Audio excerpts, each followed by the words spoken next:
Huh? Huh? Am I alive? Or live? Or both? Some people might be wondering about both of those things. Hello, everyone. Thank you for coming out. Hi. Thank you, everyone.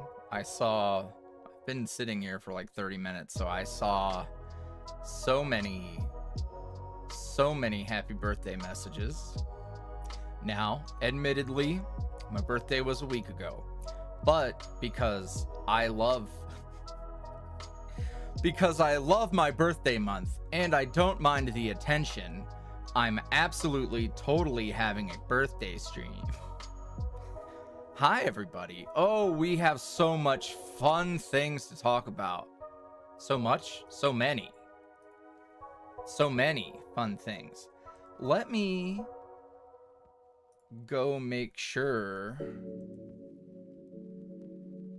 Okay, that didn't update the way I needed it to. Let me go get these enamel pins set up right.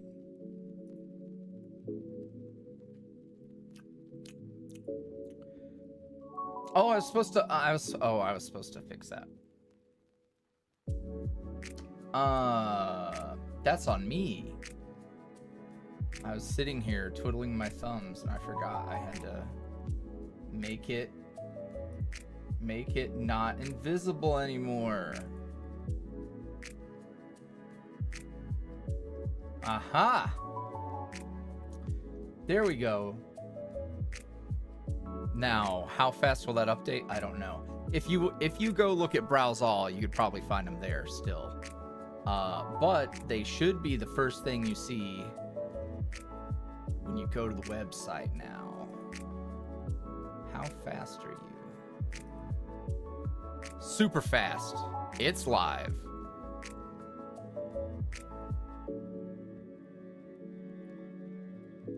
Oh man.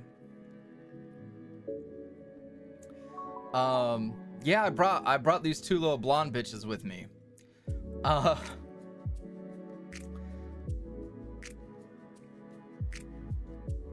My gosh. Thank you all. Thank you all for coming out. I appreciate you. Let me... okay. Okay. Okay, it's set. Alright, I can look away and stop worrying about it. Is Finn's Pocky pizza flavored? I'm assuming you mean Charlie's. That is for you to...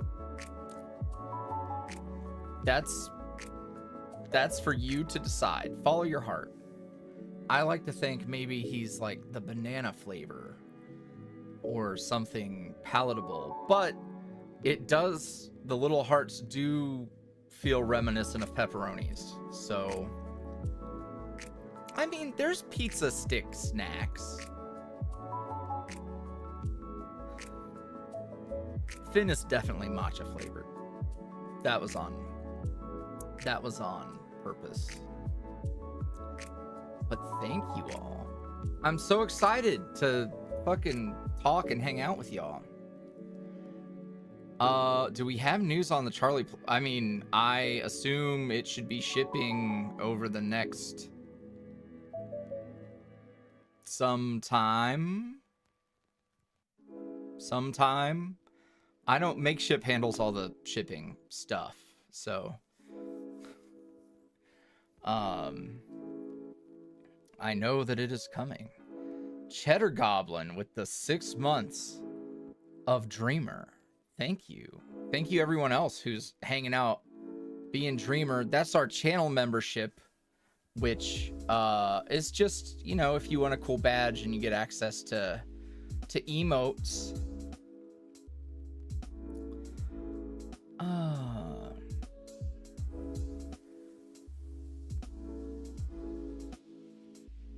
Oh my gosh. Levi was gifted a one-way ticket to being a dreamer. Oh, man.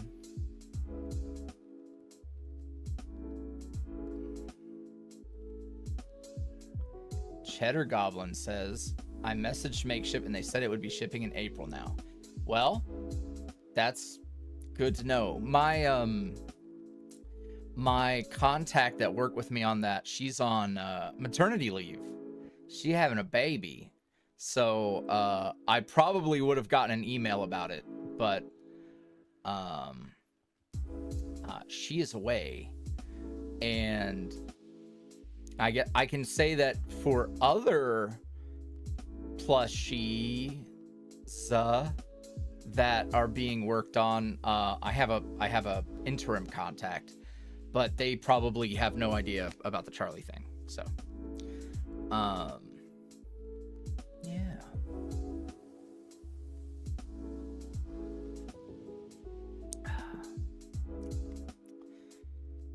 Oh man. Yeah, it'll be a while before any other plushie thing is going on, but planning ahead this time. Planning very far ahead. Oh, man.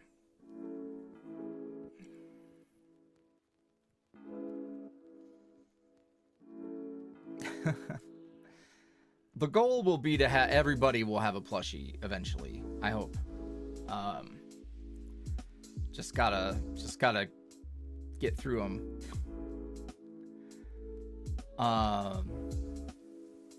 So I have so much fun stuff to talk about.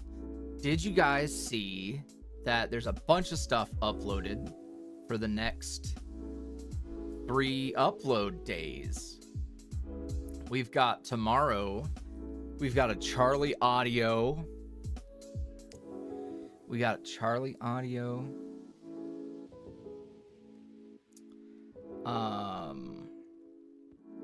Monday, finally, after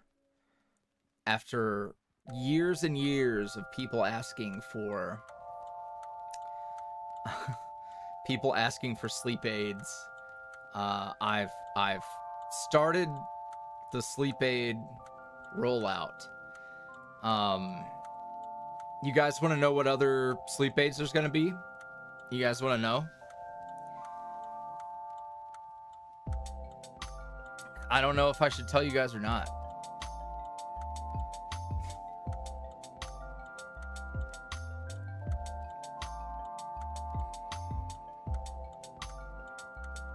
Okay. All right. Yeah, okay. Okay, we can talk about it. So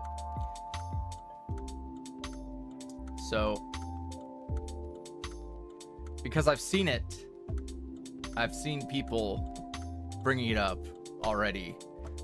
The Bittersweet Trio does have a sleep aid.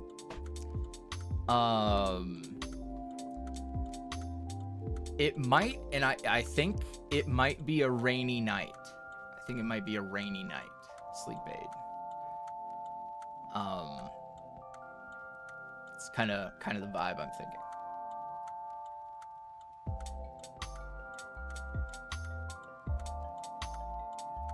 Cootie.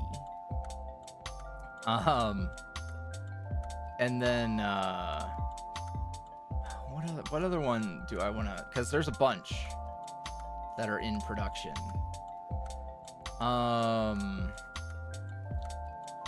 Let's say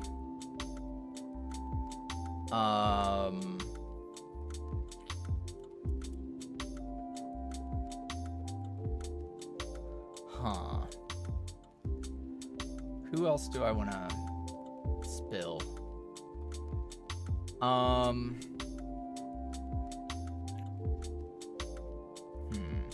And let's say a camping trip with Seth. So you're in a tent with Seth. So that'll obviously have some like nature noises.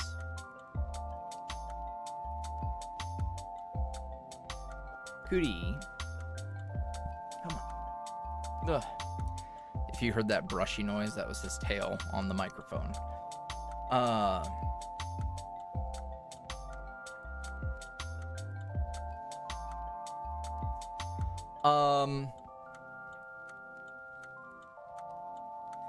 You know,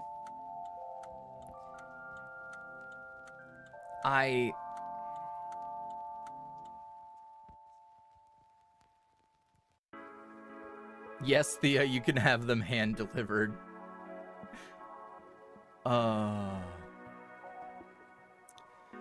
And so let me talk a little bit about the sleep aid situation. So I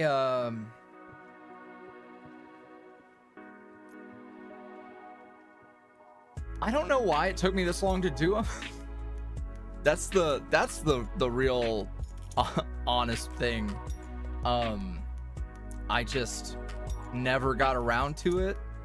It was always a good idea, and it never happened. So the one of the things that I determined while going through and kind of auditing my YouTube channel, for those of you who are unaware, I did a whole assessment of my content, the channel on YouTube specifically, all of that. And one of the things was hey, a sleep aid playlist would look really great on the homepage. Also, Cheryl Bess, welcome to Dreamer.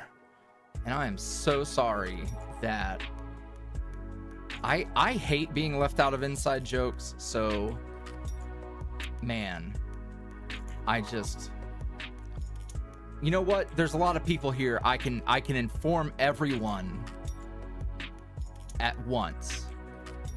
Basically, the YouTube settings did not explain how it was going to read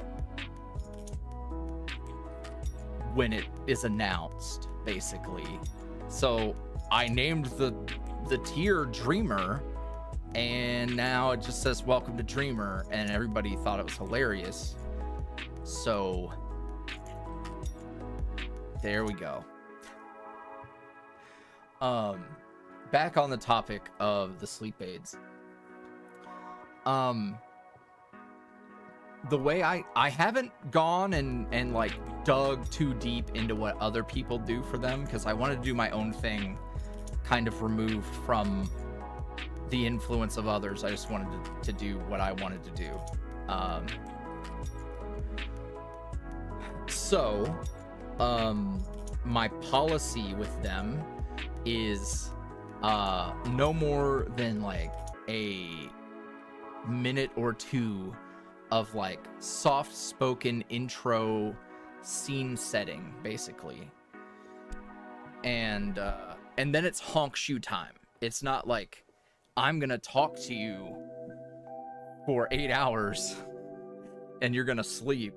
It is sleepy noises.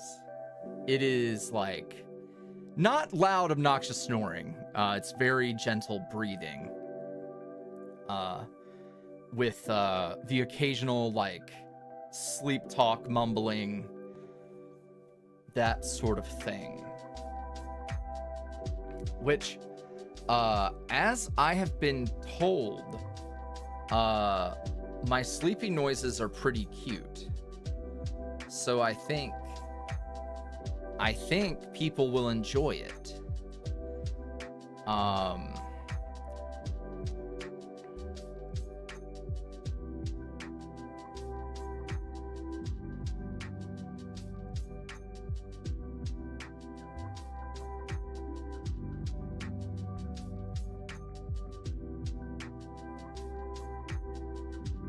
Sorry, I need more coffee.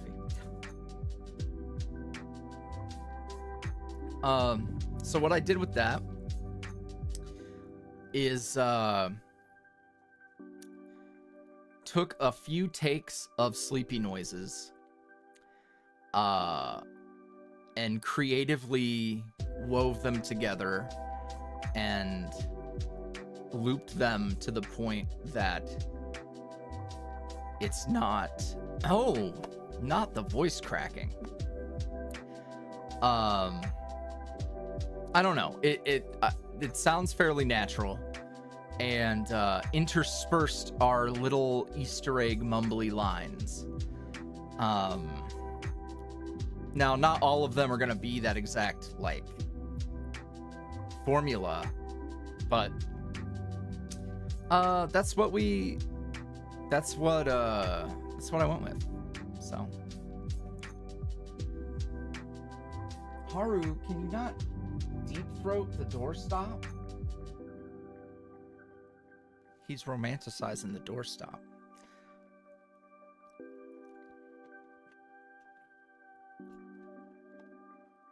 I haven't recorded the bittersweet sleep aid yet, but I feel like he won't be mumbling about not wanting to play baseball, because that's such a specific reference. You always wondered how in the world people make sleep audios so long? Just loop them. I mean, hey, shout out to anybody who's like, hey, I'm just gonna pretend to sleep for all this time, or I'm going to creatively find a way to record myself sleeping. That's a lot.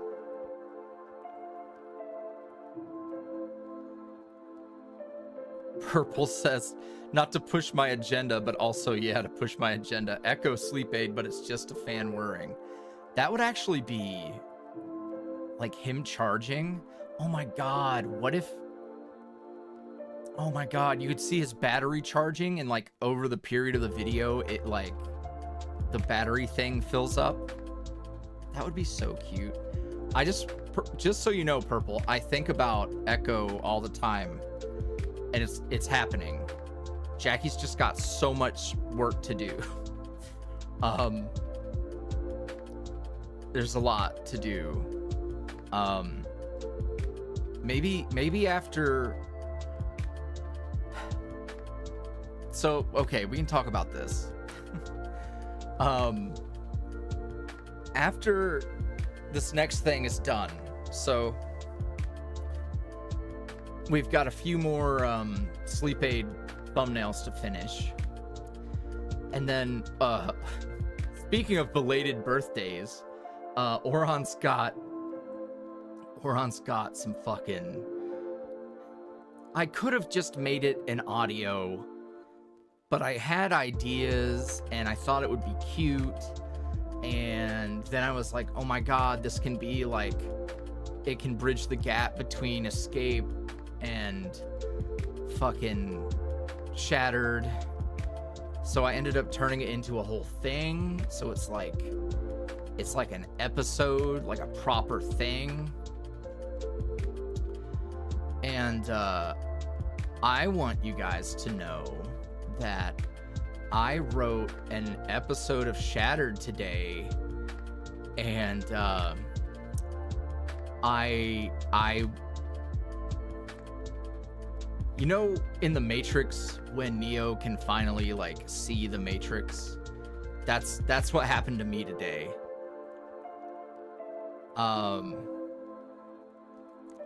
All I can say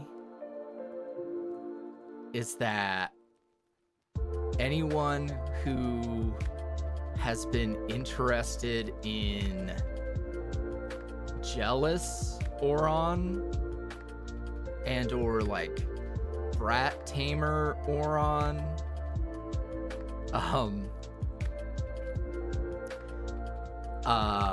y'all's food is coming.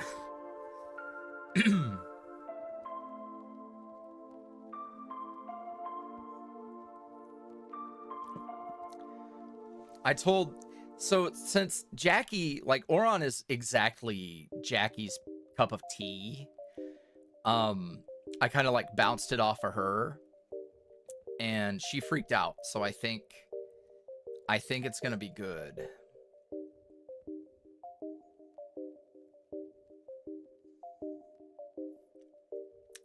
Also, oh,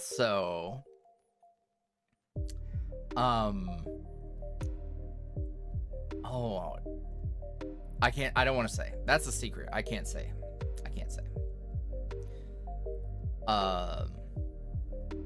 But anywho, stuff was going on today. I wasn't even planning on writing, and I was like, I was gonna just do my thing, and then I was like, you know what? I feel like writing. I need to get it going. So there will be things.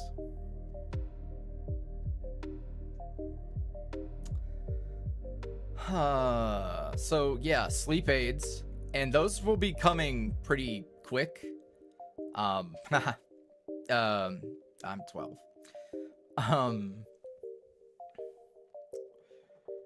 Yeah. Those will be maybe, I don't know. They won't take too long though, because since they're the kind of thing that's gonna rack up views over time anyways, it is better to have them all just out there and doing their thing, so I can put them on the homepage and let them cook. And then we've got Yandere Finn. We got to do a special shout out. So Hex, our resident, I mean Finn in general lover, but Yandere Finn in particular, Hex is a aficionado. Hex won a commission from our extra live stream. So this upcoming Yandere Finn is courtesy of Hex, who was kind enough to share this with the class. Very excited. It's always fun with Yandere Finn, because I get to be weird. Like I just get to go places that I normally don't get to go with my voice and with my acting. So yes, it's very, very fun. Also, Thu cooked with the thumbnail. Someone mentioned that the new thumbnails are dope. I'm so excited about the new thumbnails. So we're gonna get into that. I'm gonna pull up, I meant to do this. Let me pull up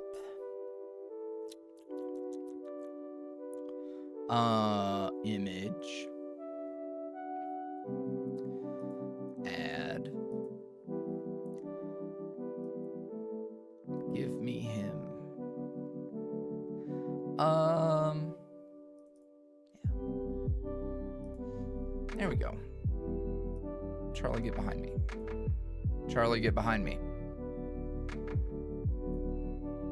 Oh God. Oh God. Oh God. I didn't think this through. Oh God. Hold on. Get rid of this. All right. Perfect. That was perfect. So let's talk about thumbnails. So we've gone through iterations of thumbnails, some more recently than before.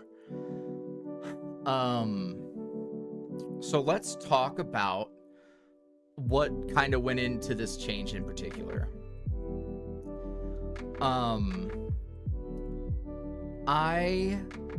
I love structure and things looking neat and information, etc.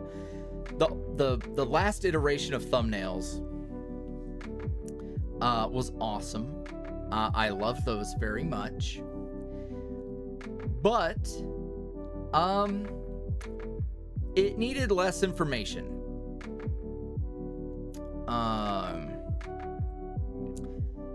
And I kind of made a new rule where the text in the thumbnail needs to be implied dialogue, and the title of the video needs to be a premise pitch. So I constantly would kind of get tripped up on like, oh, what do I need to plug in for the thumbnail? And then I'd not sure what to put in the fucking title. So I kind of made this rule like, hey, it needs to be implied dialogue. Now, here's the thing. Implied dialogue in the old font is not very fun. Like, it doesn't look, I don't know, it doesn't look like dialogue. So I also came up with the rule that like, hey, whatever font we use that is implied dialogue needs to be a script font, which a script font is, it looks like it's written. And I found this font in particular and was like, Thu, I really like this font. I want to like build around this font specifically.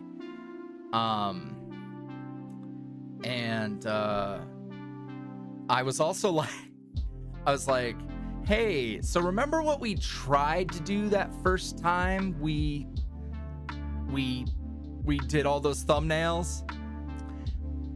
Same sort of idea-ish in terms of like the layout. And we were really close with it is the font and the little doobers. Thu has I think Thu has added some flavor to them, like herself. But the little doobers, there's a pack of little doobers that you can use as well. So it's excellent. Excellent font. I'm fucking ecstatic about the font. So yeah, I just I think it's a big W. I think it's a big W. She's been using the doobers. Good. The doobers are great. And like in this one, hold on, I'm gonna pull up the yandere fin. How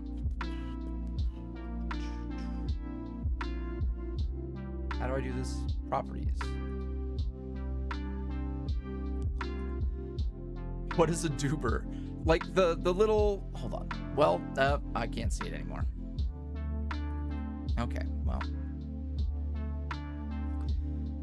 Okay, example of a doober is like, there's packs. So like the underline situation going on here. So like it's in there as if it's a text, like a font. So you can just plug it in and then you can adjust the size and do shit to it. And Thu, I was like, hey Thu, if you can find an asset that kind of matches the font, but it's thorns, and like we didn't even have to, I mean, I don't know the process. She was just like, here. And I was like, oh, okay.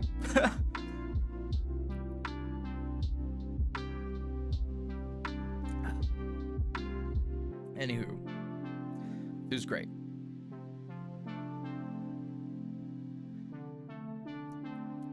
For old art, Jackie, I think he looks really good.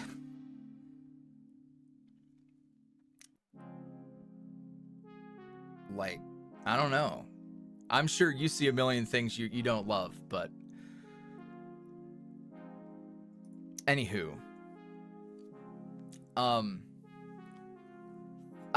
The big thing was like, I just felt like the thumbnails being so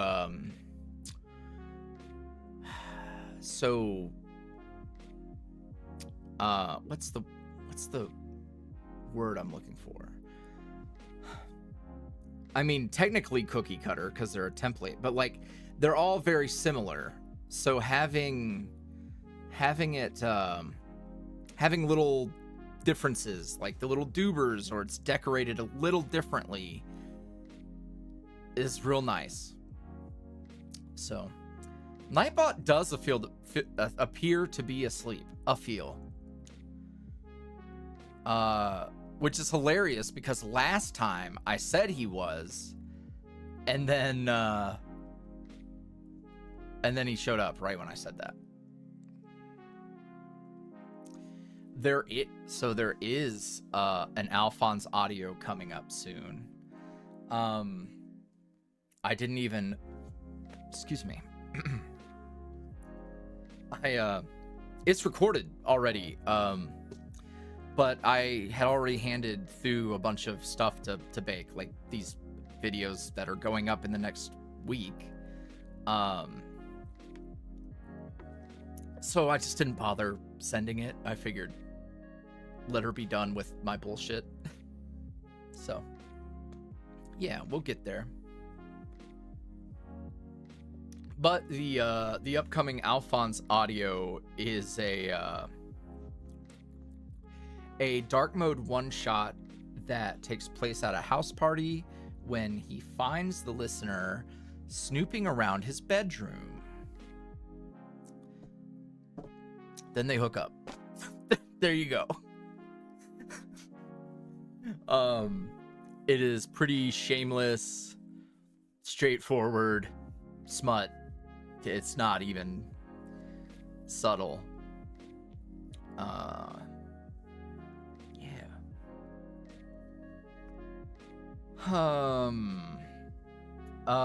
And I've seen multiple people who were late to the chat asking if there was Oron coming. And yes, coming. Holy shit, words are so hard. Yes, Oron is coming. That's what I wanted to say. There will probably be one Oron one shot before then. It's a little tricky because, like, I don't want to confuse people either. Because, like, this is supposed to be the direct follow-up to the end of Escape, and technically is the end of Escape, and is also technically his birthday. Batu Rain with the 5 Dreamers. Oh my god. Congratulations, Diesel, Samantha, Lemon Rats, Aster Lloyd, and Prince Damien of Darkness. Welcome to Dreamer. Jesus. Thank you so much, buddy. Oh, man.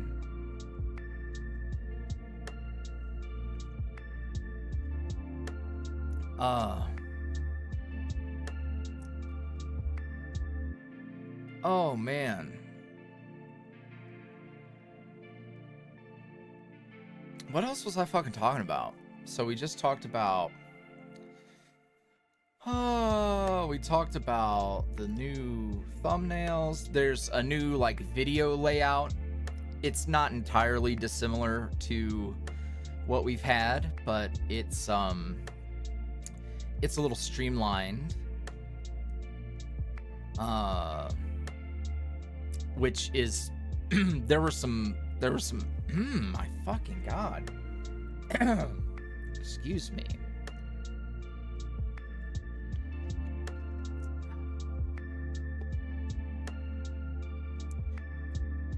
There was some stuff in the template that kind of made it obnoxious for Thu, and now it's very quick and painless. So that's good. And then there's end screens, and it's just an extra, like, I don't remember how many seconds long, but it's just a few added seconds to the end. No outro shenanigans or whatever. So yeah, that will be in the new videos.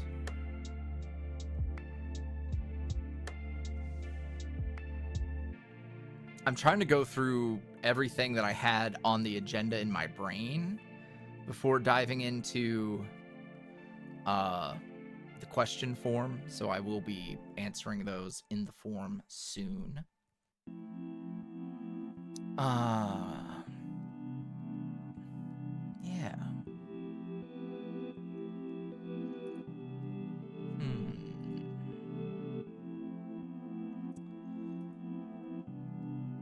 And yes, Oron, it's happening. Happening.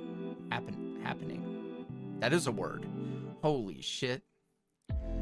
Veppy with the $5 super chat saying happy birth. I'm so pumped for those new pins. I'm gonna eat my drywall. Oh no. Purple, don't get in trouble on my behalf. Are we going to get Boo Sugar Angst? Not the kind that I feel like you're asking for. Here's the thing. People will be like, oh, is there going to be angst? And it's like, there will be a conflict in the story, but conflict doesn't always mean like, oh my God, it's so dramatic between these characters. And it's very specifically like two different types of angst.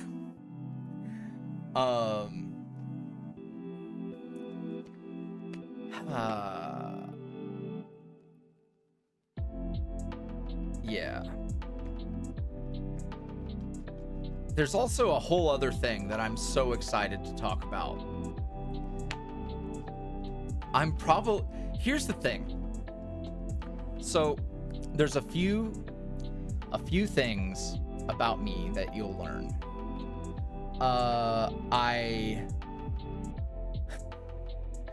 I build way further in my head before it ever gets to the screen. And when I start to get too many plates spinning at the same time, I drop them all. You've probably caught on to that part. But there is a thing, and I'll say it's related to Shattered. A thing related to Shattered. And I might be most excited for that specific part, because I'm excited about a lot of different things, but the way this is going to do it, it's gonna fucking do it. It's gonna be good. Very excited about that. So anywho,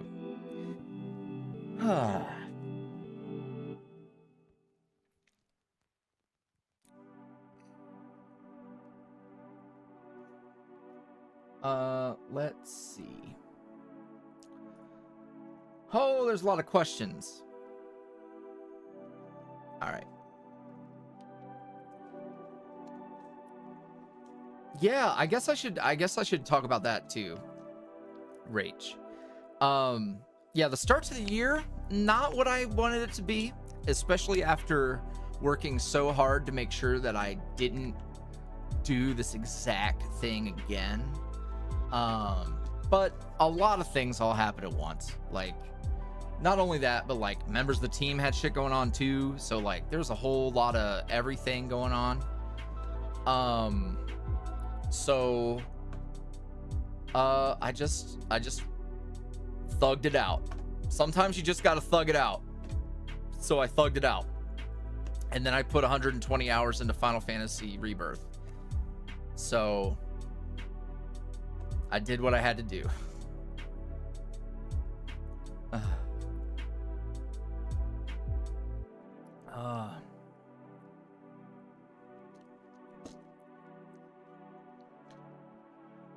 That being said, I've been cooking the past few days. I've been doing good. That's a great. Okay, I'll say it. I'm gonna answer one of these questions from chat, but please put the questions in the form. But for Blogger,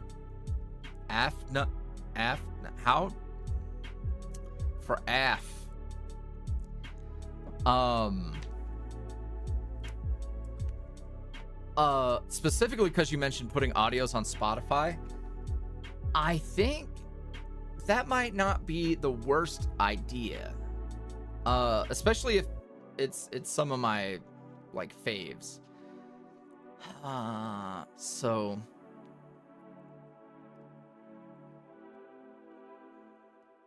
congratulations, Angela. Good fucking job. I'm proud of you.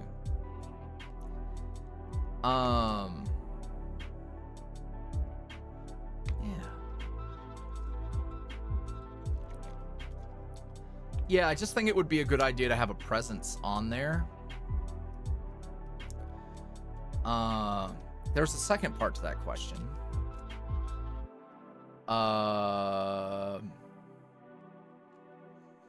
Advice for beginner YouTubers: just don't worry so much about being perfect. Focus on finding what you're excited to do and a rhythm that suits you, and start learning, because the sooner you start and you start figuring out, you start trying things. Yeah.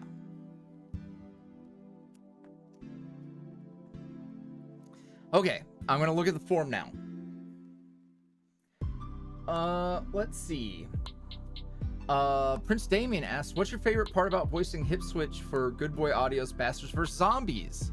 For those of you who don't know, I've been a part of a massive collab.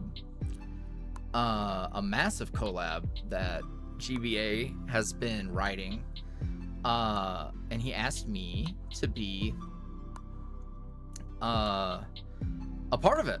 And I get to be a robot cowboy who's inspired by Echo, his visuals, which is like when GBA hit me up and then mentioned he was getting art done, he was like,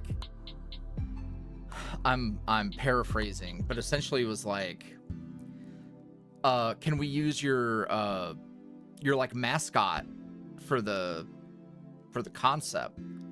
And that's very funny to me, because a lot of people don't even know Echo existed, because he's not really a part of anything right now. For those of you who don't know who Echo is, he's my robot character, and he was going to be like what Tom is for Toonami was going to be that for YuuriVoice, and then we went in a different direction. He was supposed to get audios regardless, and then I never got around to it because I lost the voice filter that I wanted to use.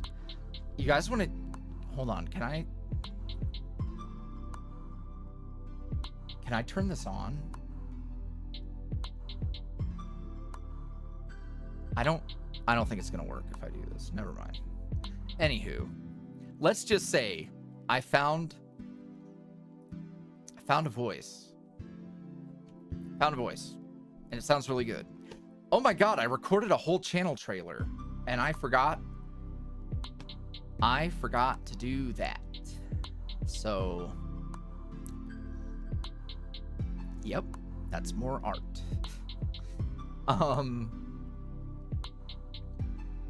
Yeah, so anywho, my favorite part of being Hip Switch is just getting to be a part of a whole thing.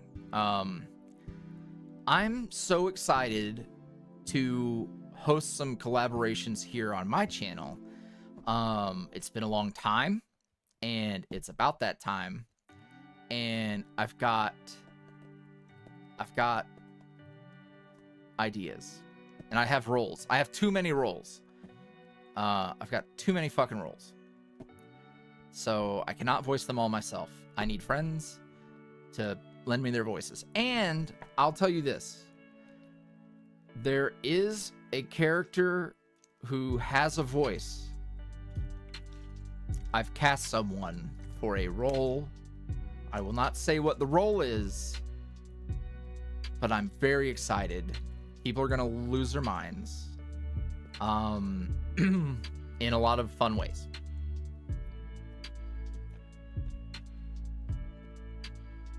Okay.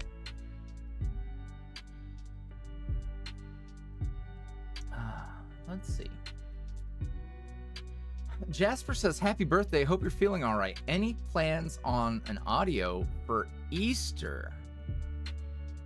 What a good question.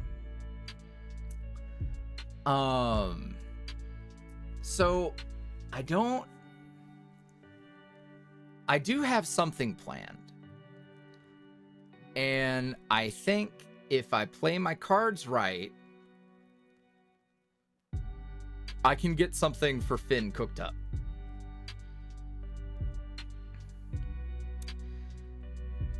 And how much can I say? I can't say. But what I will say is that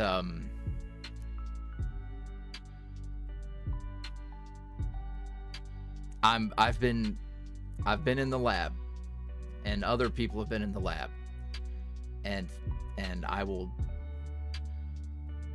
be very excited to share more with you soon, probably in time for Easter. Well, if there's an Easter, it won't specifically be about Easter. It's probably going to be Bunny Finn getting plowed in a forest or something. That's right, Jackie. Cooking in the kitchen. You know what we could do? What if we... I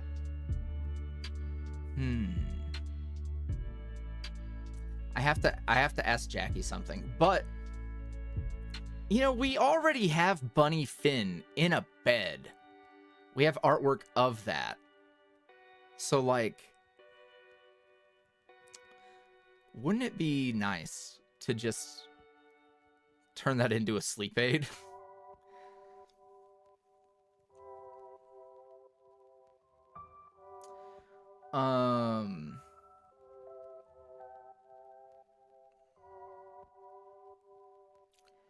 Let's see.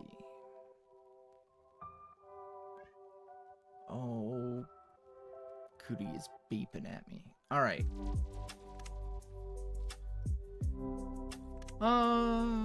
Let's see. Writer in Fandom World asks, which of the boys would most likely be super spoily to spoil their listener for their birthday? That's a good question.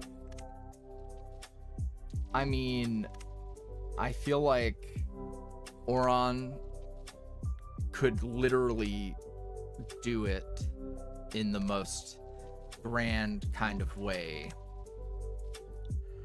And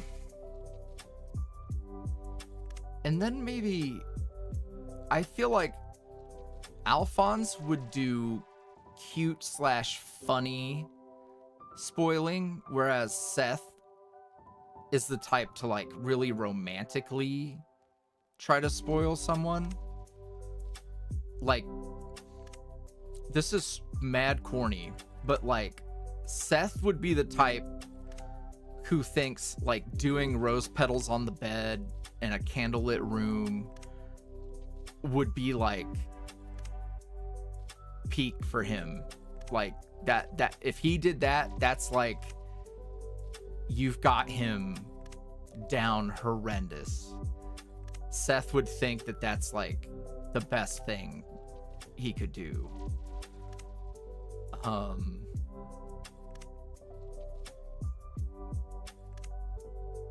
That, or like,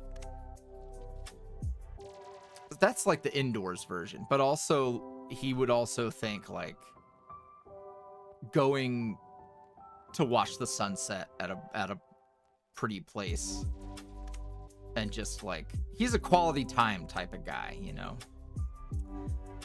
All right, let's see what else we got going on. Oh yeah, a little Alphonse there. What the fuck? Okay.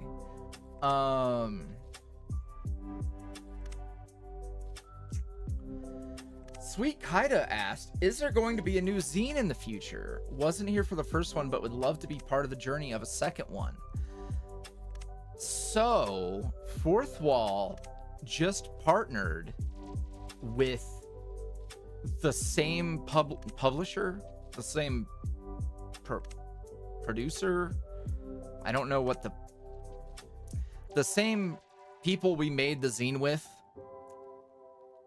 they now are like integrated right into Fourth Wall, so we can like host it on our shop and fucking take pre-orders that way and all that. And that means that shipping is also probably really easy. And that means that like I have a great system for like, yeah, it's Mix'em. I have a great system for like printing and shit here. Well, wait, I wouldn't even have to ship it. They would ship it themselves. What am I talking about? Oh, fuck. God damn, I just creamed in my shorts. All right.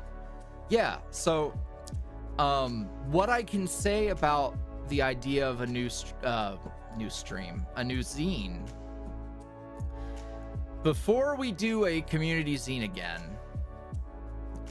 before we do a community thing again, I want to put together a like the art of YuuriVoice book. And that's still a ways away, but I told Jackie like, hey, start putting together a folder of like smartly named files in chronological order of how you would want them to appear chronologically in a book. And I told Fu like, hey, I'm gonna do that at some point. So whenever we do that, afterwards a community zine would be really cool.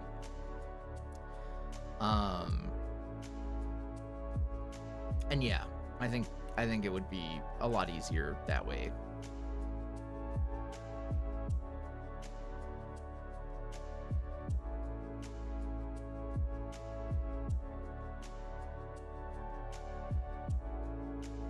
And yes, what Thea said, like we'd have to get some things. Here's what I think. I think if you don't follow the instructions the first time, you don't get to fucking be in it. Don't take my word for it. But like if you make the team's job harder, then sorry.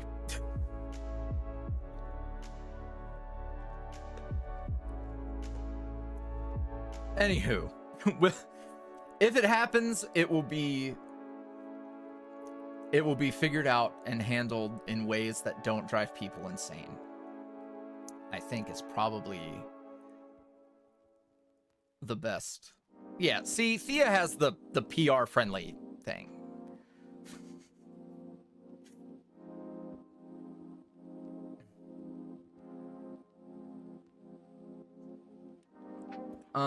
Let's see. We don't have a name for the raccoon, but I do.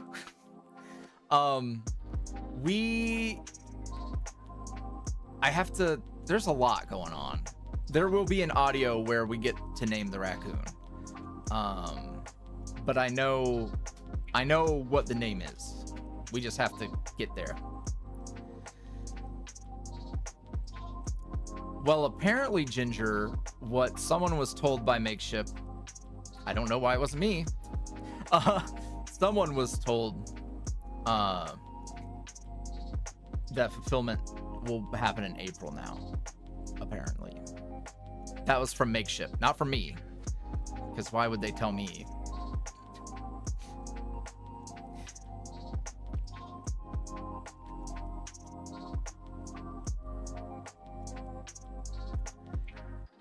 All right, what else we got going on? Prince Damien asked, how are the kitties doing? The cats are doing great. Yeah, they get groomed this weekend. That'll be fun. not a lot else going on with them. Haru's so chonky. That's a big boy.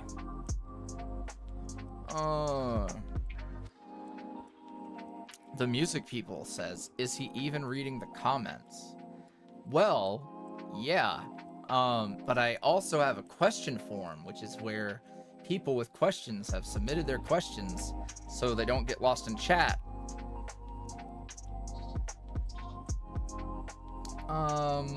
What else do we got?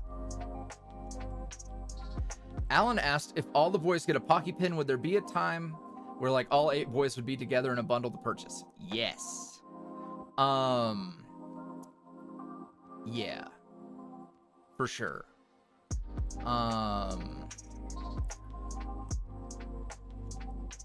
Yeah, depending on how these pins do, I'm excited just to get all, I want to get all the boys in pins, or in pin form, which, by the way, Jackie, that was something I needed to ask about.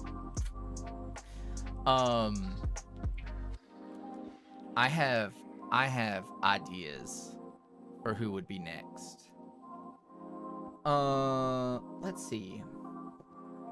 Pickled Possum 69, which is a fantastic name, asks, do any of the boys have last names, or will they ever? No, they don't currently. And look, I used to say that they would never have canonical heights, and now they do. So never say never. And I've actually kind of warmed up to the idea. So maybe. But it's not a... YuuriVoice is a proud family name. It sure is. They might. Yeah, there could be last names, but I just don't. Charlie has my last name, don't worry. There you go. Exactly. Here's the thing. So when I got started, it wasn't that serious.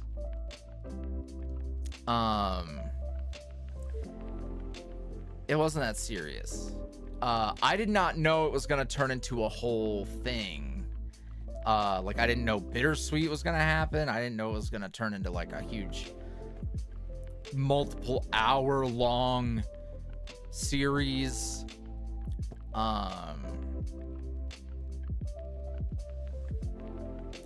Yeah, so like last names weren't a big deal.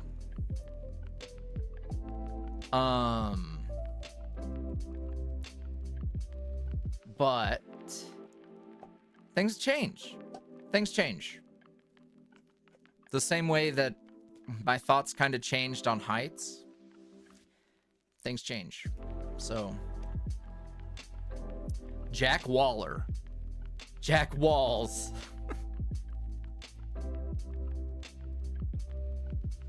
That's fucking funny.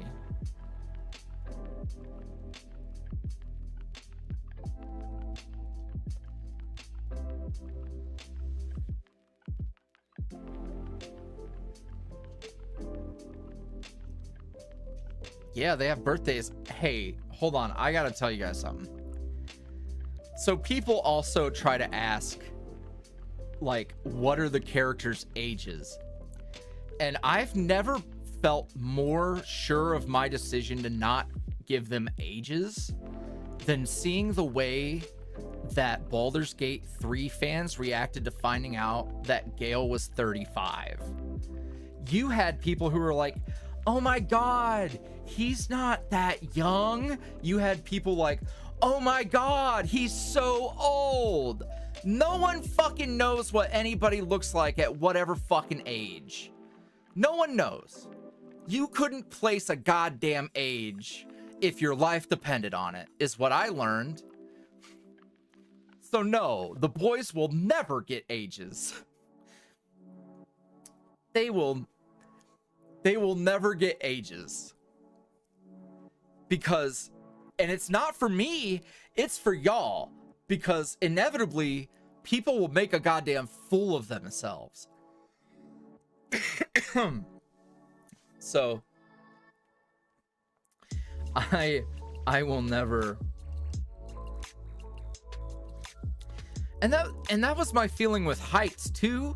It was like, hey, they're just two-dimensional characters. People will imagine them how they want them to be. You know? That's what I figured. But then people really, really super duper wanted to know. And it was like, well, now there's multiple characters and they're like interacting in the same scenes visually. So it's like, oh, their height is now like, you literally see the if there's a height difference between Alphonse and Seth, for example. So yeah, you know, they're adults. You can just figure it out.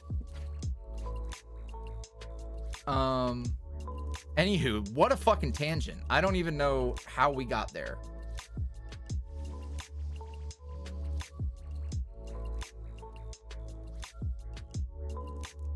Angie Ann asked which boy would win in a fight, Oron or Alphonse. I feel like we had a whole discussion about this a couple streams ago. Oron would win that fight. And also, who could I be in a fight? Charlie, Faust,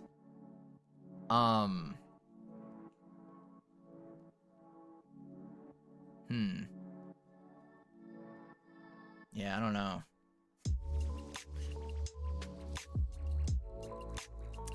Oron did beat Derek's ass. Yes.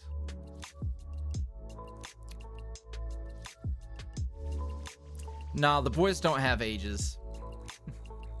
In case the rant didn't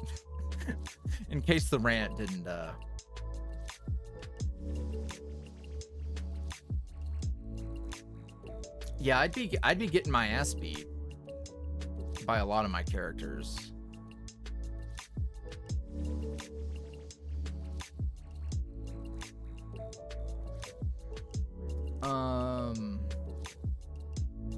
We'll see. Alphonse and Oron in a like sparring match would be great. In any other scenario, Oron's fucking whipping out the blicky and blowing him away.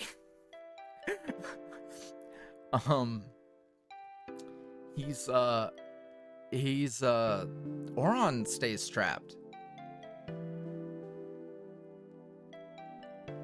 And I can only think of other jokes. Though to be fair, like, we do know that Alphonse has a gun now. I just don't think he's showing up to, like, he doesn't keep that thing on him, is what I'm saying. Can you wait? Oh my god. So I have Dune brain rot. And all I'm gonna say is Oron and Alphonse doing the may your knife chip and shatter. May your knife chip and shatter. Holy shit. Oh, visually, it's so perfect. Oh my god. That, I just blew myself away with a fucking...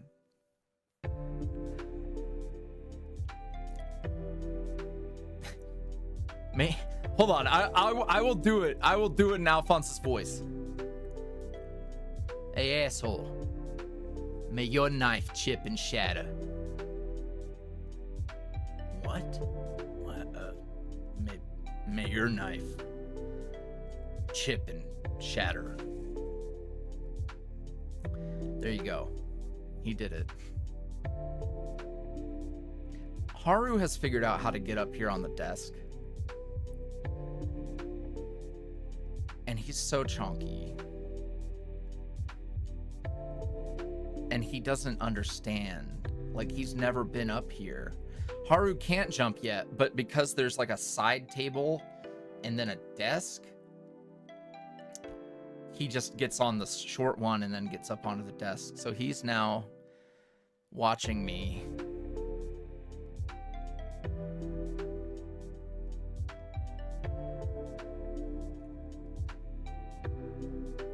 Anywho, I've been listening to the Dune audiobook as I sleep, which is kind of a fever dream because like I fall asleep and I wake up and then like the plot happened, but I know the plot roughly. Oh man. All right, let's take a look at what else we've got going on.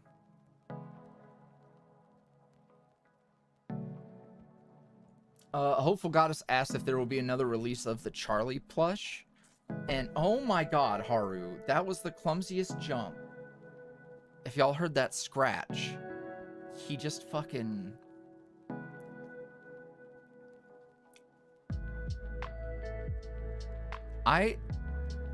Before I get to this question, only a few people are even gonna know what I'm talking about, but Dune 2 convinced me that Timothée Chalamet was made to play the role of Howl, and there were scenes that just... I'm so in love with my D&D boy. I'm so in... People, if you've seen... I posted pictures of the fucking cats here in the office, and I have this big wall art of Howl, and... Man. Oh. If I ever meet Timothy,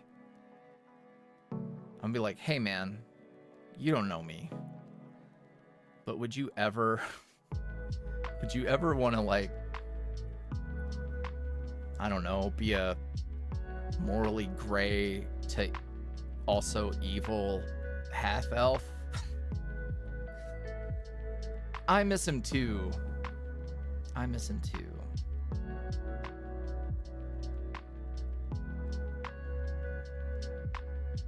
Okay, I've got to answer these questions or we're gonna be... You want this little paper, buddy? Honey, you got icky eyeballs again. I'm gonna have to... Whoop. Oh my god. Okay, there he goes.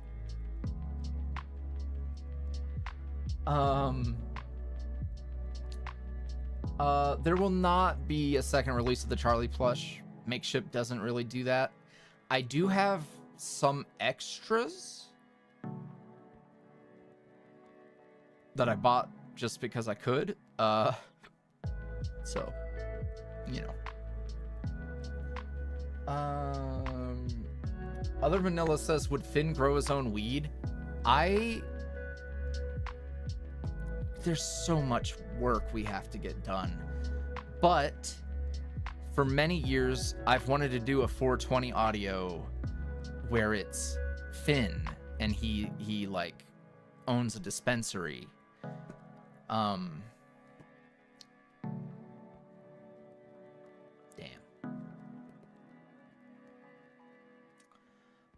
Would there ever be a reverse comfort for Oron? Yes, actually. That's something.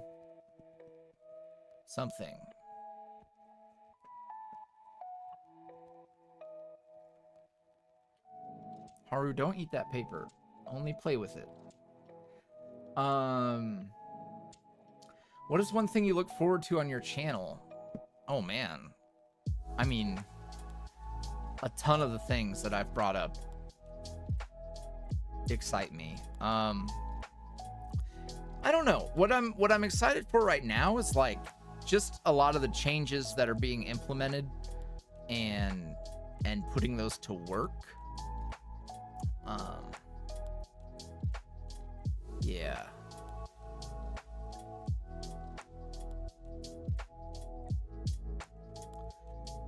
Drea asked, Very random, but do you have a favorite Pokemon? I feel like you're a Gengar guy. I love bug types.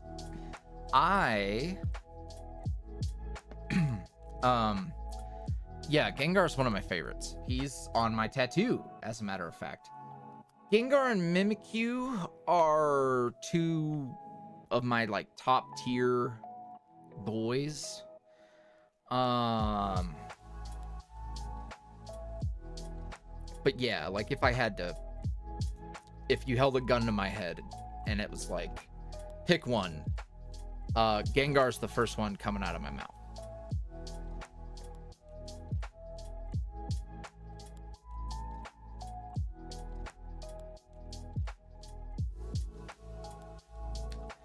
Fern asked, you got any updates on that one VTuber project? That's a good question. So he's still being worked on. But I have been thinking about things. In particular, I know several things. If you have not seen Bones, Thea just posted the link to the YouTube channel and Twitter where that'll be a thing. Yeah. I look forward to that too. Especially just because it might be nice to have a... I went into a whole thing about my philosophy about what's gonna be happening with him and stuff. Yeah.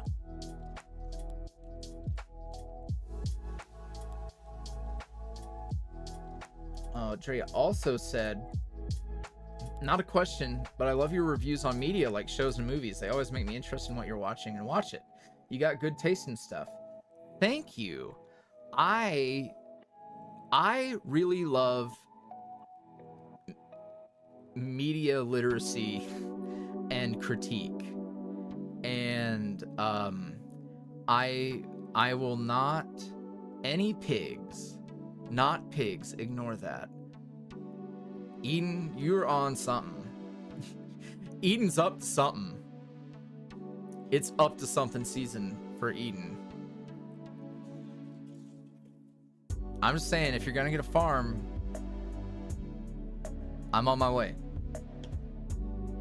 Stardew Valley for real.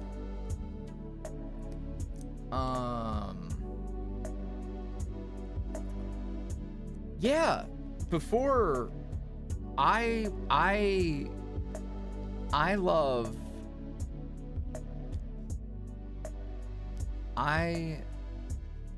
just love fucking, I'm trying to find the words to express. I love media analysis and all that shit. I'm so glad you watched the Marvels after reading me blab about it.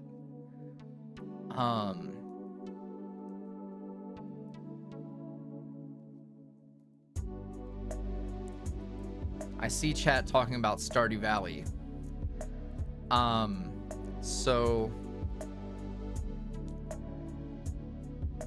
man, I'm excited to play it. And I will be playing it on stream with a VTuber boy. And it's gonna be a lot of fun. I talked a lot about how, like, Alphonse was inspired by Stardew Valley and you know.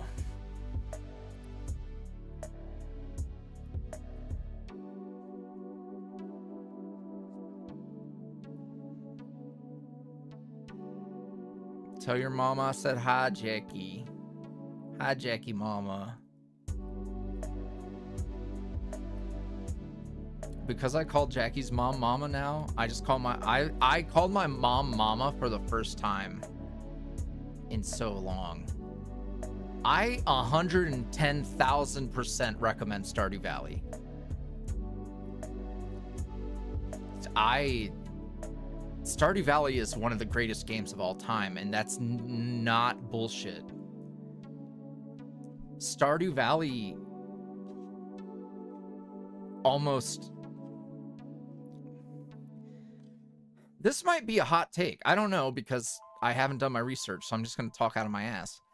Stardew Valley might have single-handedly saved the, like, Harvest Moon genre of, like, farm simulator. And I say that because look at how many other successful games, like, look how many other studios and creators got to eat because of Stardew Valley's success. Because, like,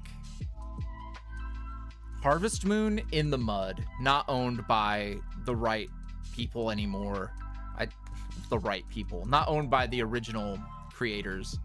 And, like, what is it now? The OG, like, people are work, like, Story of Seasons.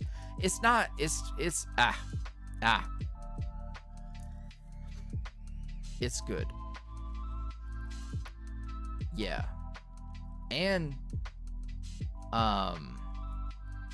Stardew Valley just, it has a great balance of everything.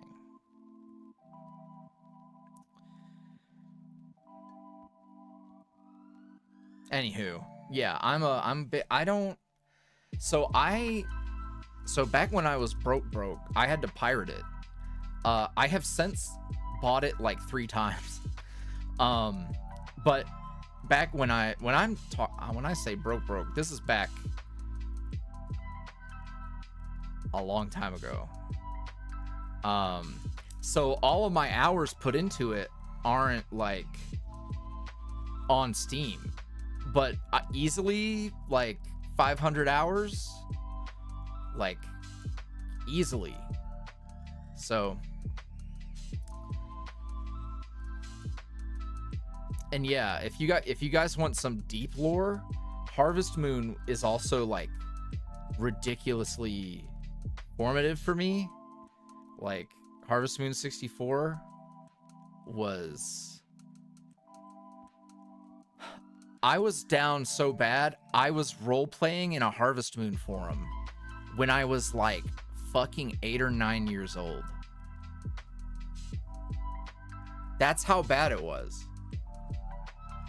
That was where I like honed my craft as a baby.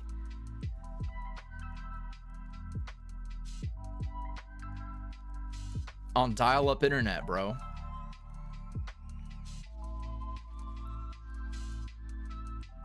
So like it's really special to me, and I never made this connection until just now, but like it's crazy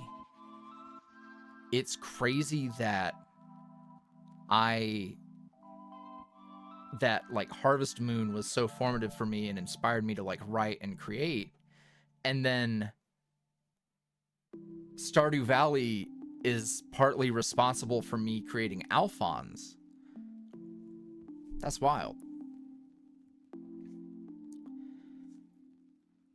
The only thing that a BioWare game ever inspired me to write was a scathing review of the ending of Mass Effect 3 that I posted on the BioWare forums.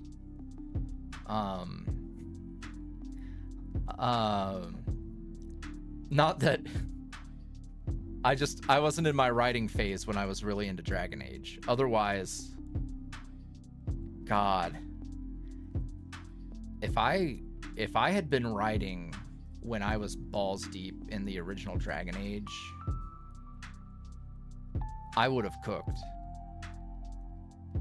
I would have cooked. I'm just saying, I could write. Fuck Cullen, Jackie. Fuck Cullen. We don't fuck with cops. Anywho, I have big feelings about Templars. I don't fuck with Templars. Not once. Not one time.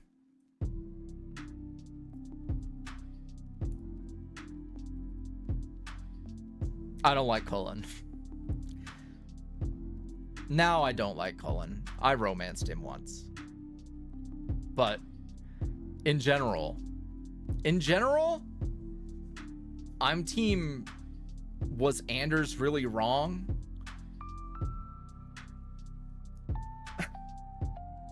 Bear in mind, I hardly remember any of the fucking plot, and I just know the... Oh, Hex. Oh, man. Okay, I gotta get back to answering questions and not talk about BioWare games. I'm so scared about the next Dragon Age, though. Just with, like, the state of gaming and how it's been in development hell and how it's never going to be what Baldur's Gate 3 is.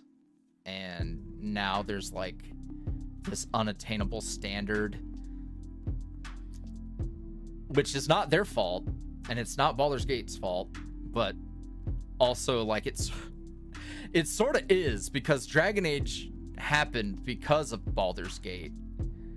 So, anywho, I feel bad for the devs, is what I'm trying to get across. I love Dragon Age.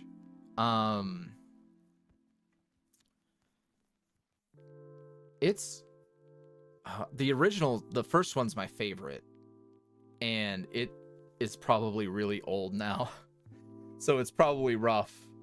I feel like watching some video essays might actually give you a better experience. It depends on what kind of... Man, Derek is low gain coded. Greasy fuck. God, I've forgotten so much of that game, and I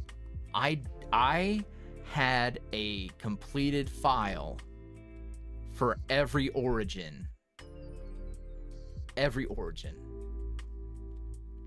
I was that bad, and I played on a PlayStation. Cootie, he is beeping. Anywho, sorry, that was a whole tangent, and I have so many questions to go read.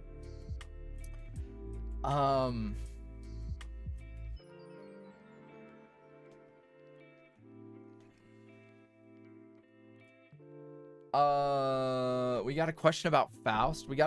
I'm pretty sure there's a few Faust questions. He is so important. My idea for what was going on and what will be going on continued to grow and grow, and I needed to put a pin in it before he goes to the convention with his listener. But I have not forgotten. I've not forgotten. So we will... It's different than the last time. I will say that. It's different from the last time that he disappeared. This time it has some really good reasons.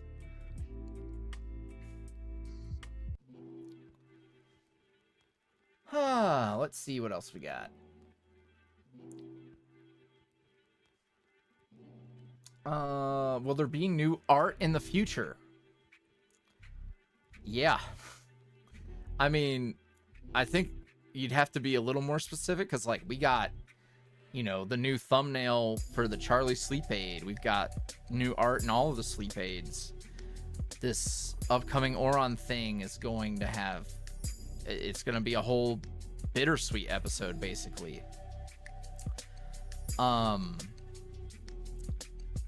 Now, in terms of character art, yeah, for sure. There's a few upcoming things that need to get done. I've mentioned the blacksmith boy. I mean, there's a lot of characters, some who won't even be my voice. So, yeah, it's happening.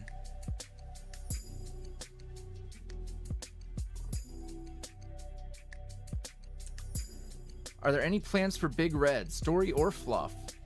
Anything, LOL. Yeah, I will tell you this: there will be a Big Red sleep aid. Any more Seth audios? He's a fave of mine. It's the Texas in me. Yeah, I might revisit the pick up Listener in the Rain Dilf Seth thing. And then yeah.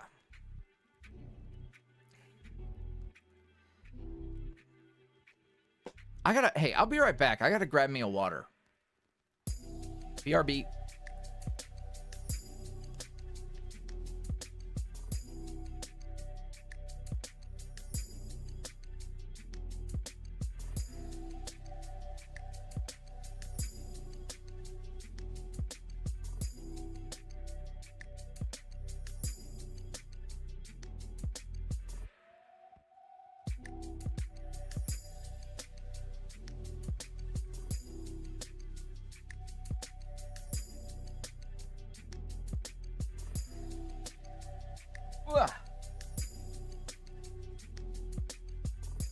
I shit you not. The cats looked at me like I was crazy. Like I just appeared out of thin air.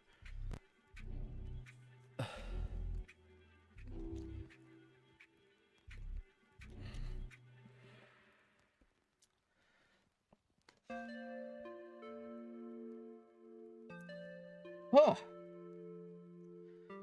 Diamond says no more Guzma audio. He's the most recent video. He literally just appeared on the channel. I don't have any like current plans, but he's not gone.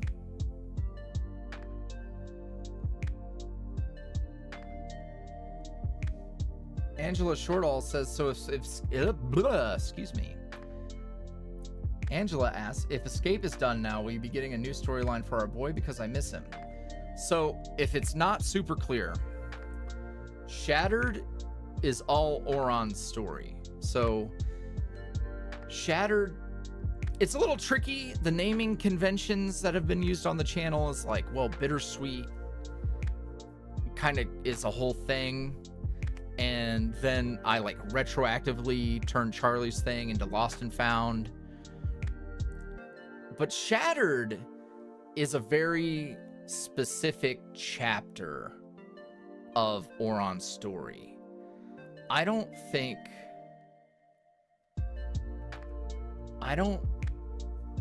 really know what Miji, come here, honey.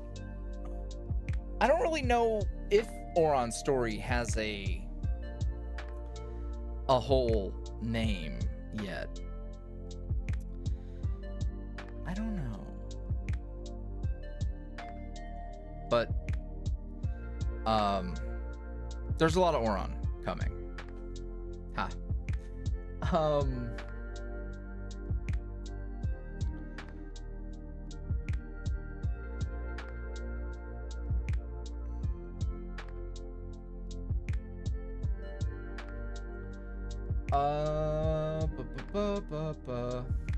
Which character do you think you have had the most bloopers for? I think the times where I have the most flubs is if I'm I've had some times where I really struggled doing a Bittersweet episode where I would record all of Alphonse and then I would record all of Seth. But then like going to Seth, I'd like Alphonse would peek out despite their voices, you know, the accents are so different. The most I've fucked up is probably that.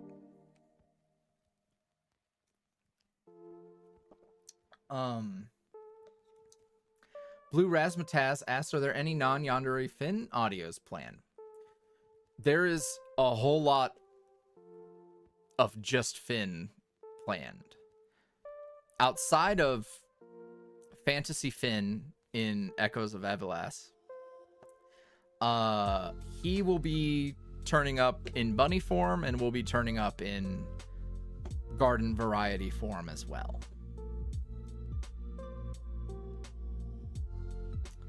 Fern asks, so is Faust's first listener, the barista, just gone now forever, or will that listener come back eventually? So, it's one of those things where it happened. What happened, happened. Shout out to Lost. What happened, happened. But they're gone. Like, I would not be like, oh my god, out of the blue there's gonna be a barista again. Like, I'm not, that's not part of the plan. Now that is also not to say that as I'm creating, I won't be like, huh, what if?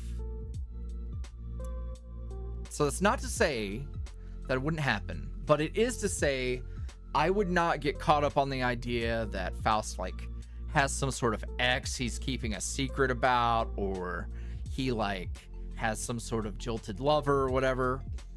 That has haunted me with Finn as well, where in the Hawk Floral series, written by Alicia Drace, extremely talented, amazing.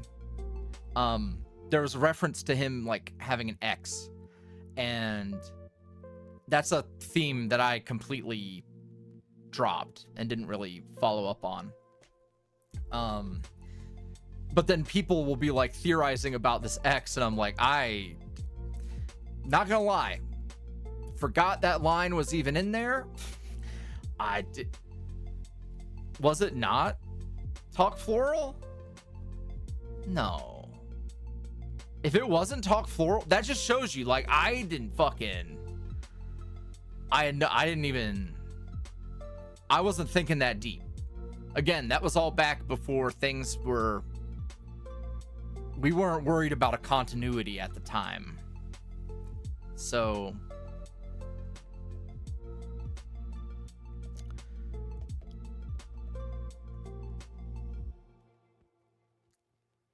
yeah, so again, not to say that the barista thing won't ever come back up, because I'm one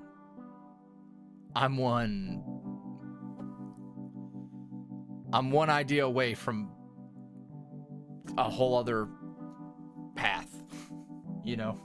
Mochi, no, we don't climb walls. You're not Spider-Man.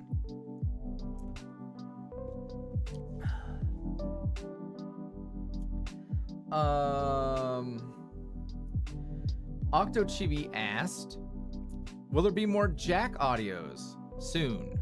Soon, hard to say, but I have a whole plot worked out. Here, the easiest thing to explain the barista Faust thing, sorry, I saw chat. If only there was an established case of people forgetting things in my work. If only there was a reference to, you know, whole events being altered or changed. If only that was something that is turned up in the work. That's what I can say.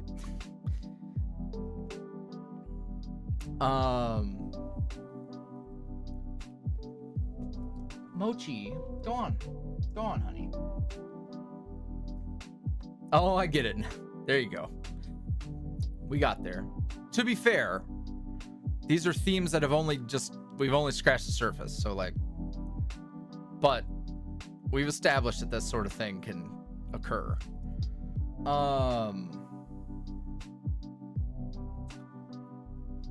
Let's see. Fuck, what was I answering? Jack. So Jack has a whole little storyline plotted out, outlined. It's ready to go. I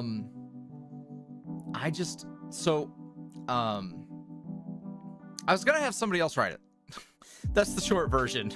I've collaborated with folks before, and what was working really well was I would outline and I would kind of write a little bit of a sample and be like, okay, this is like the character voice, work with this. And it was turning out pretty good, but plans change, schedules, etc. So I just haven't done it because I have so many things that I need to write. That being said, if anybody wants to write for reasonable rates, hit my line, I guess.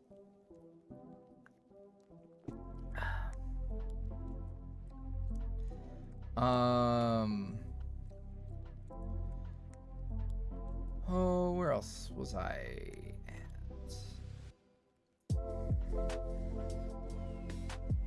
How do you keep track of all your characters and ideas? Do you use spreadsheets, Google Docs? Well, I do all my writing in Google Docs. I don't really write down my ideas.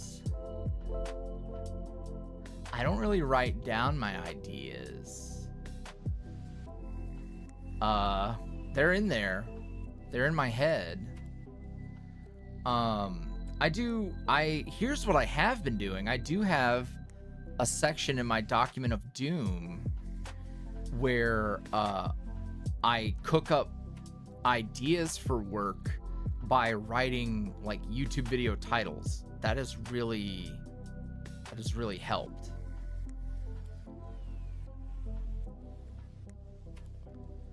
What are y'all up to? The cats are on some shenanigans. Let's see. Jinx You Lose. So excited for more Charlie. Would Charlie partake in street drifting? I feel like Charlie isn't that good of a driver.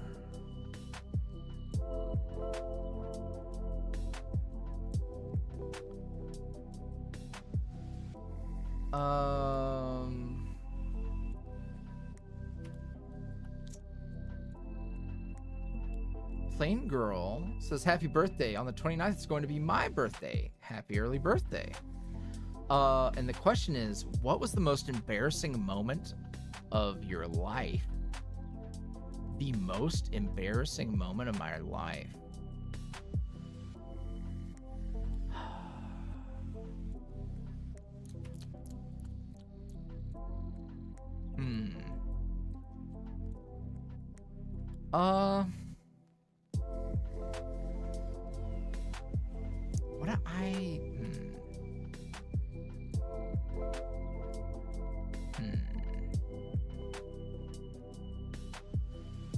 I don't know.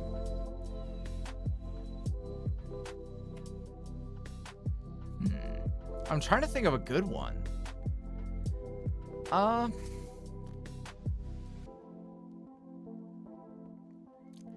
Accidental grandma theft.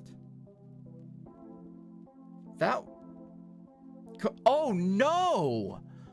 I was one, Jackie, I'm glad you bring that up because I always forget about the accidental grandma theft. It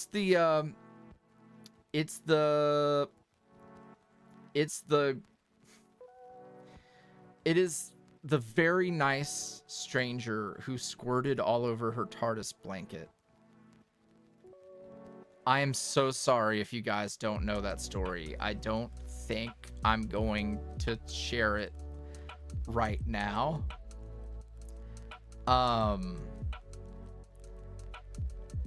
But for those of, speaking of Stardew Valley, Speaking of Stardew Valley, it was a Stardew Valley stream where I told that story many years ago.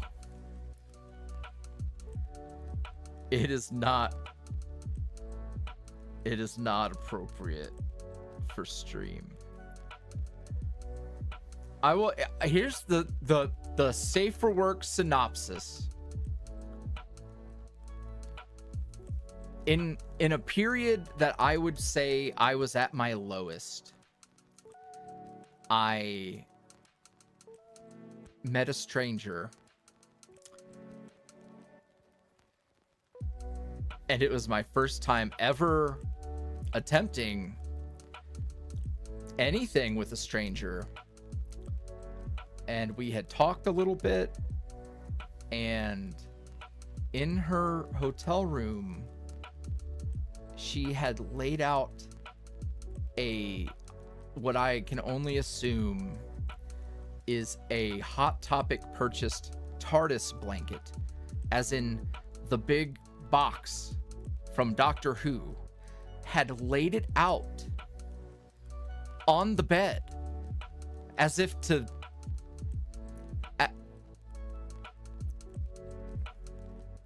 I don't know what she was trying to accomplish with that. I'm not telling the story. Anywho, I was in a situation where I was not prepared to perform, and I literally had to run away. I had to bail. I bailed. And I don't think I've ever been that embarrassed. So, yeah, that might be the one. If anyone can find that ancient, it's on Tumblr. If you go to the blog, and find, I believe the audio is titled "My Accidental One Night Stand." Yeah. Anywho, those were the days. If you can find the clip, there's an old Twitch clip. Yeah.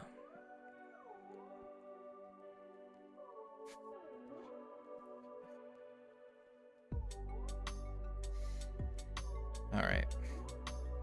Yeah, that's a good. The question was, what is the most embarrassing moment of my life? And that is one. That is one. That's how we got here. That's how we got here. Okay. I'm moving on. I also had a really embarrassing first date one time. In that same era. It was horrible. Basically, I can't meet people is the thing. It's not. I'm not built like that.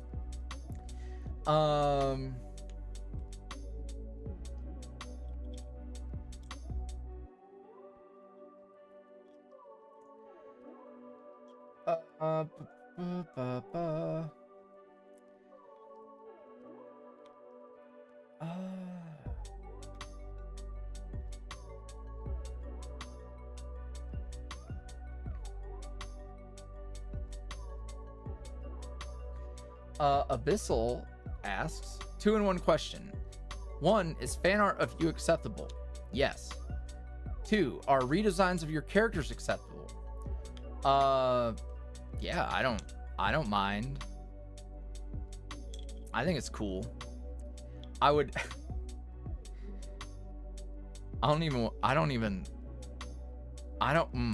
This might be a hot take. There was a viral artist who had done these redesigns of Hazbin Hotel characters that were so good. Like, I don't think a lot of people have drawn their own version of those characters, but this artist like knew the fucking assignment and like I have no opinion on any of those. Like I have no opinion on fucking what's her face. I don't have an opinion on the show. I haven't watched it. I don't go there. But I saw those redesigns, and all I ask is, for the love of God, don't do redesigns that good. don't draw redesigns that good. I don't know if I'm built for that. I don't know if I could take it,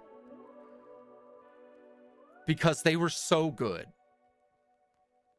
Like that, I guarantee you that. I don't know. I didn't check to see if that artist works. I don't know if they work. I don't know if they're a student. I don't know. Why do I feel like someone's being bad? Okay. I don't know what they're up to, but they're gonna be up to getting a fucking job for that thread. Anywho, but you know what? If you do, pop off. Pop off. I'll cry, but pop off. Yeah.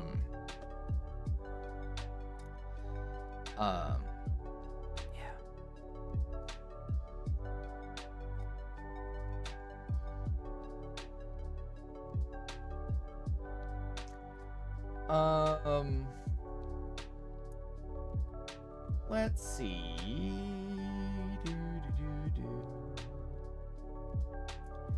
A question about Cowboy Seth getting some content. He should. It would be a good idea.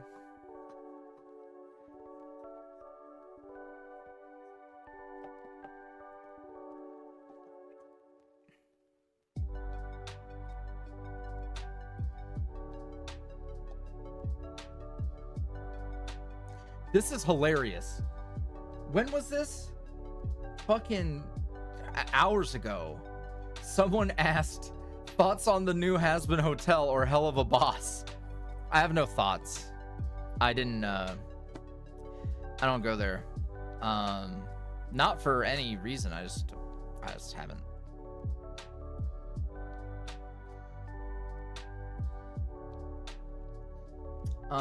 Do you have any plans to do more Castlevania World stories? Alucard is my favorite, not yours, boy. Man, I don't have any plans.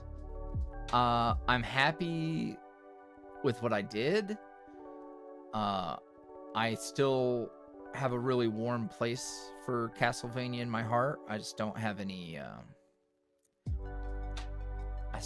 other ideas, really. Look, I'll tell you, the most realistic vampire flavored boy you might get is Vincent Valentine, because after playing through Rebirth, I struggled to write for Cloud and struggled to write for Reno. You know who I could write for? Motherfucking Vincent Valentine I could write for. And boy, would people eat up a story about fixing him. And boy, could I write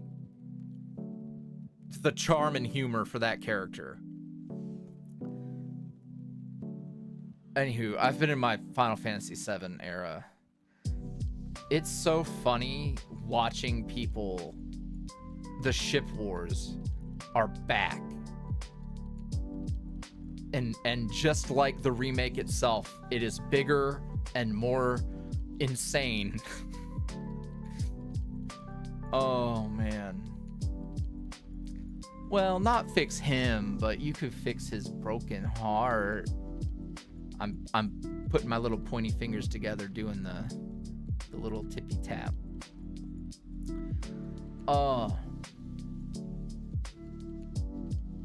And I can, thankfully, like, his voice wouldn't be too difficult. It wouldn't be too difficult. People have such big opinions about Cloud and Tifa and Cloud and Aerith. and like it's like stan accounts going to war over their ship and like throwing the nastiest shade at these fictional women. Like, oh my god, so-and-so's just a jealous bitch. Like, oh my god. War never fucking changes. Thank you, AJ Audio. Welcome.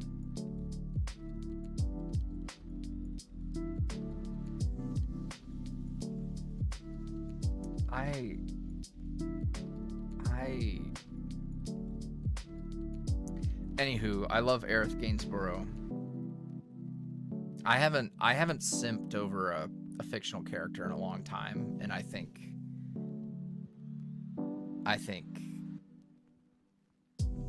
I'm down bad, actually. I think I'm down bad for Aerith. Kushina, thank you for the $20 super chat. It says YuuriVoice, you the best. Thank you.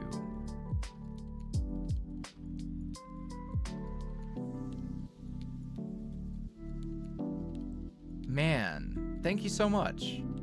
But yeah, oh, the ship wars. It's a lot. It's a lot.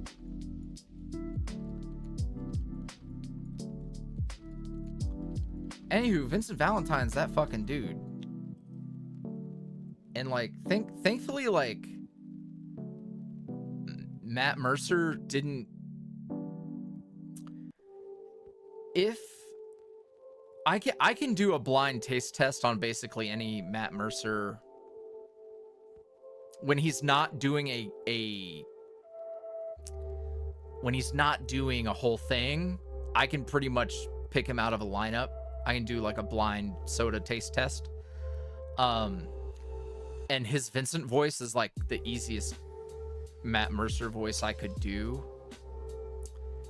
Yep, Matt Mercer voice Vincent.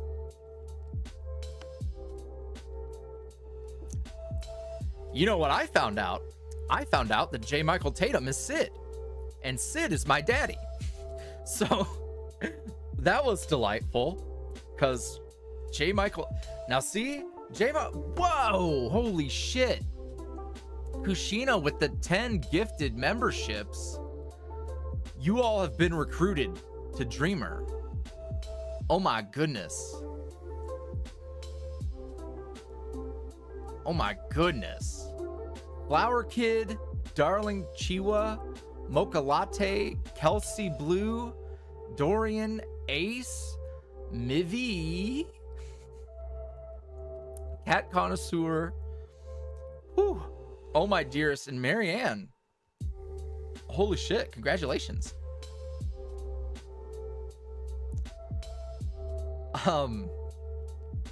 Anywho, also, I had not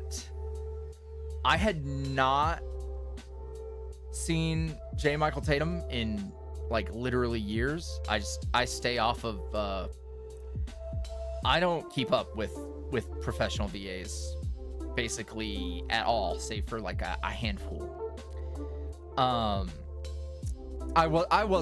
Listen, I watched Black Butler. I support my man. So when I found out he was Sid, I was like, holy shit. Because if you had me do the blind taste test, normally I could always pick him out of a lineup. And Sid sounds like a complete other person. Because even when, like, I've heard Michael Tatum do Old Men, I've heard him do all kinds of things.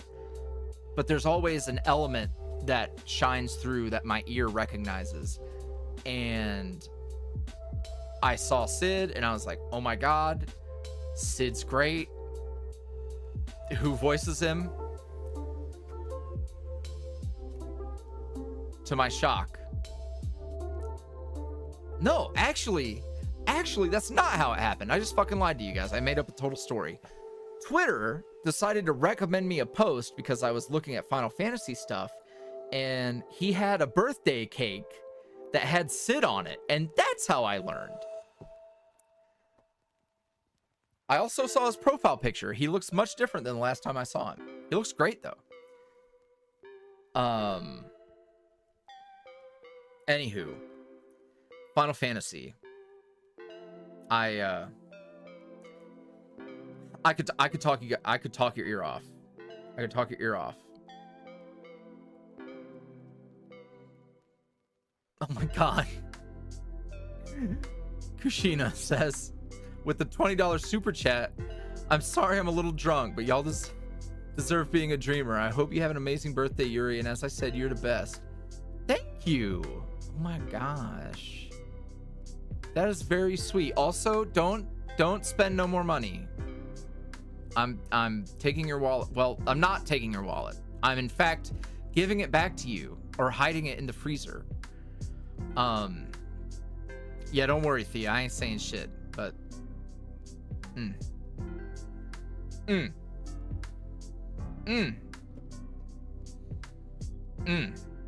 Also, here, you guys want to know, I'm gonna speak my truth. I used to roleplay Zach Fair. I'm speaking my truth. I'm coming out.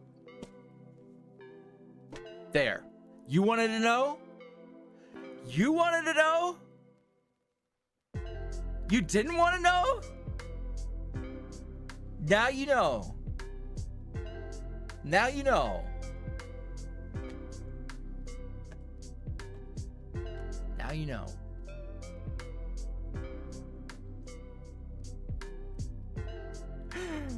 Jesus.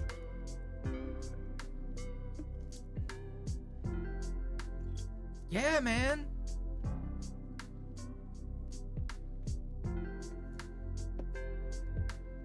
I would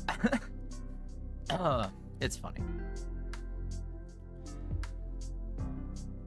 I couldn't tell you anything about the little plot line we did or anything, but yeah.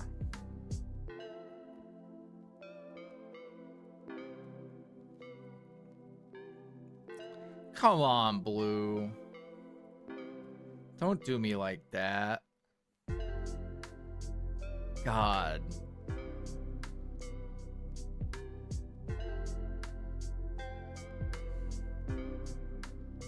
Yeah, I don't know if I was a teen necessarily. I was a young adult. I was a young adult. Yeah, God,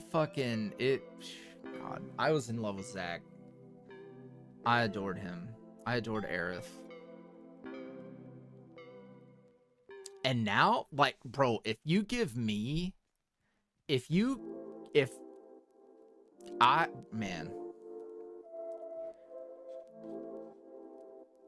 I had this Aerith to work off of,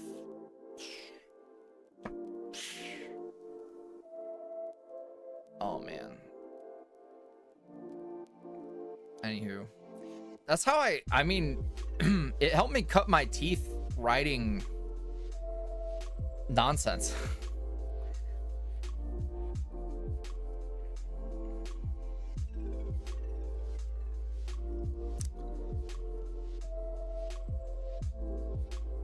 Oh my God, Kushina with the $5. It's too bad. You get about $5. Love you, Yuri. Stay awesome. Thank you. Oh man.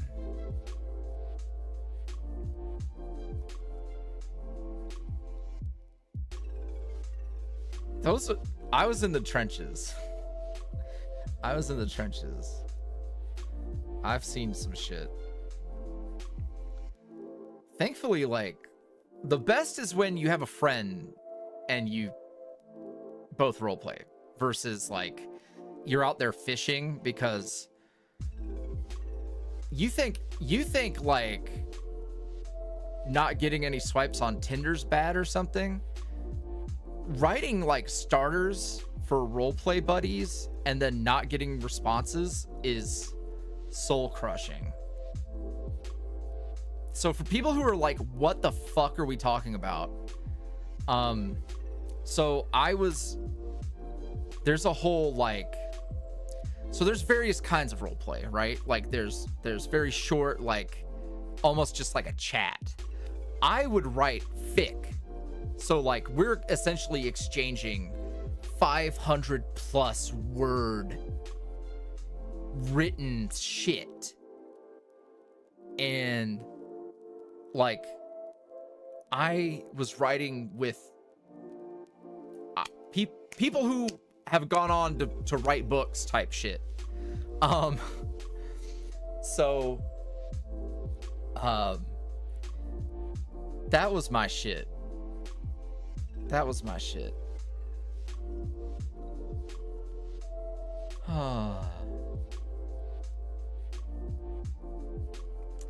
I had, and I'll get off of this topic. A while back, someone fucking messaged me and was like, hey, you won't remember me. I knew you when you were insert character and blog name here. I did like, you commissioned me to do a thing for you back in the day, like artwork, and I found you, and I'm so happy that you like figured it out and you're thriving. And I was so, cause like I'm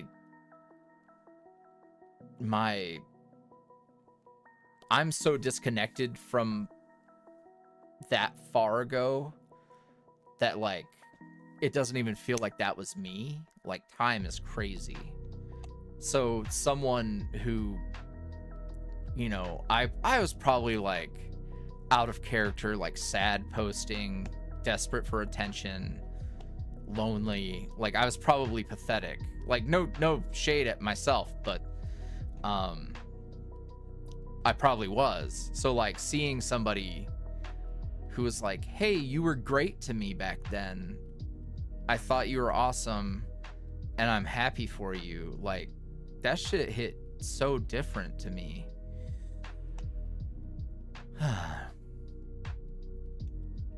Yeah, it was wild. It was wild.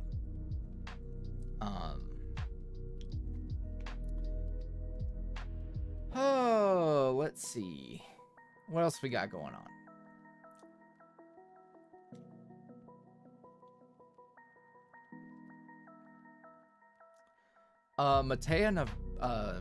Matea asked, it's a whole name. I don't feel like saying a whole name. I don't want to feel like I'm doxing someone. Asked, would you ever do a gameplay with one of the characters? So we have done, so we've got VTuber Alphonse, who has played a few things, and there's some other opportunities for that sort of thing soon.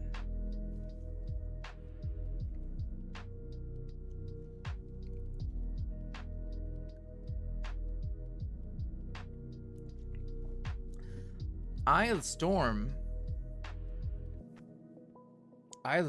asks, are you going to pick up on the Dilf Alphonse series or the new Sidon series? I'm curious about how the story progresses. Dilf Alphonse, yes. At least there's one more thing and it's a spicy finale situation. So that's going to happen. I'm guessing a bunch of people are going to be like, what? I don't remember this, but Seth X Sugar with the $10 super chat says, yo, what's up, Yuri? Shown up late like an awesome person. Happy birthday, YuuriVoice. Thank you. Thank you.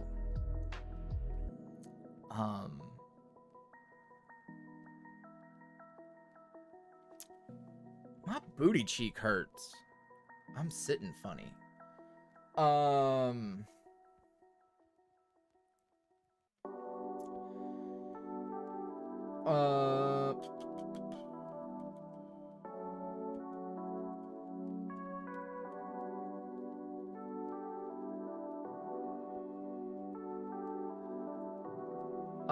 Let's see.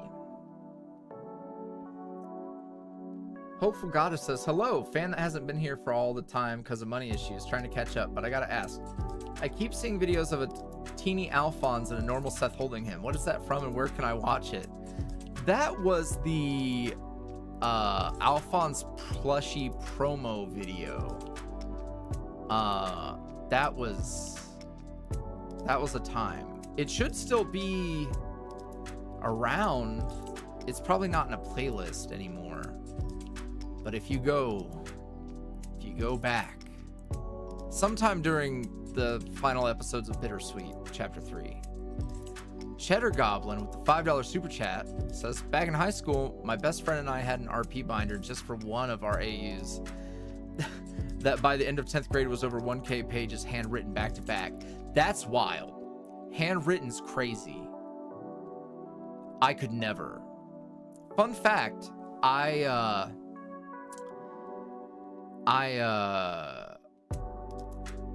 write slow because I was homeschooled for 1 year in 7th grade and I didn't do any writing. And it turns out that when you're in your developmental stages and you just take a year of not writing anything by hand, your ability to translate your writing to text on a page is fucked. Yes, fucked, I believe is the word. It's also why my handwriting's so ugly. Which I might just have ugly handwriting, but I feel like I can use that as an excuse.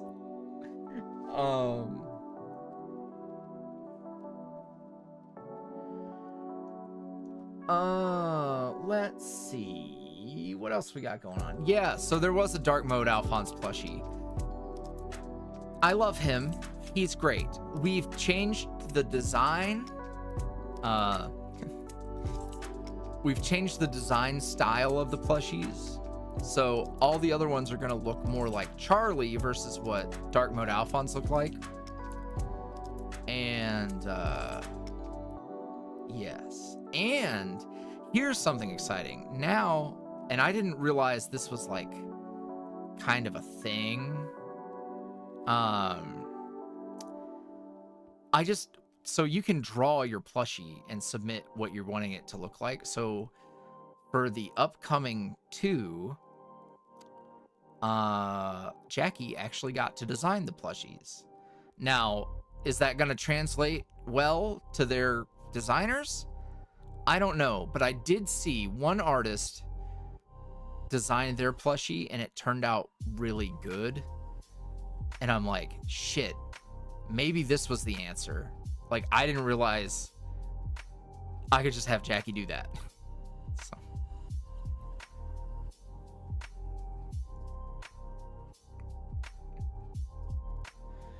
So. Let's see. What else we got? Will there be any more Jack audios? Yeah, I think...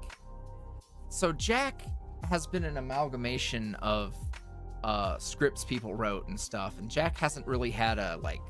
solid. Are you chasing? Is Haru giving you a hard time, Miji?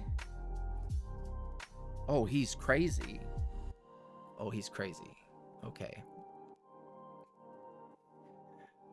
Kushina with the final $10 super chat says, I'm a good to bed. Good night, y'all. See you later. Again, happy birthday and see you soon, hopefully. Night night. Thank you. Thank you. Rest well. Drink water. Anywho, I'm very hopeful that upcoming plushies are going to be even cuter. So, yeah.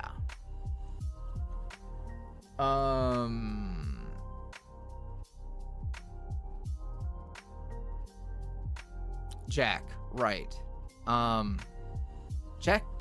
Jack is gonna have a more defined character and story and role to play.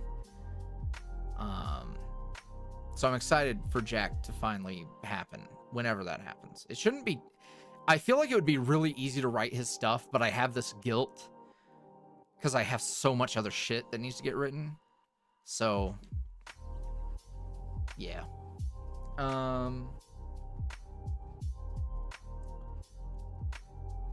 Uh,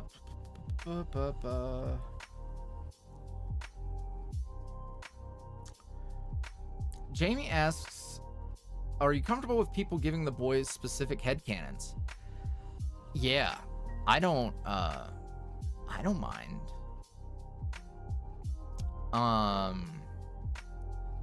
Yeah, so my policy is like,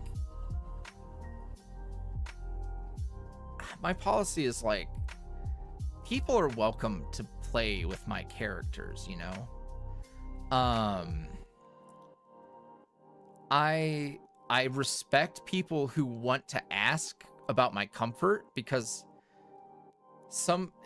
there's like this line where some people act like independent creators people will treat independent creators as if they're, you know, their favorite anime or something. It's like, hey, like, that's somebody's little blorbo that they made, and this is their story they're telling. You know, it's so much more personal on this level, but like, I am comfortable with people headcanoning, or if you want to draw them a little different in your fan art, like, I'm not bothered by that, because for me, I'm honored that I made a thing that excited you enough to play with it. And to go back to the topic from earlier of like things that made me want to get into writing and stuff. Well, a lot of my early work, I was a child. A lot of that was like me playing with characters that my favorite Final Fantasy characters renamed and retooled to fit my own purposes, because I didn't know how to otherwise do anything with them. Like, Sid Highwind is responsible for so many of the fatherly characters that I'll write, because in my the story that'll never get told, the one that I've had since I was a child, like, I just filled him in as a father figure, and like, he was no longer Sid Highwind, but he was. So I'm a fan of letting people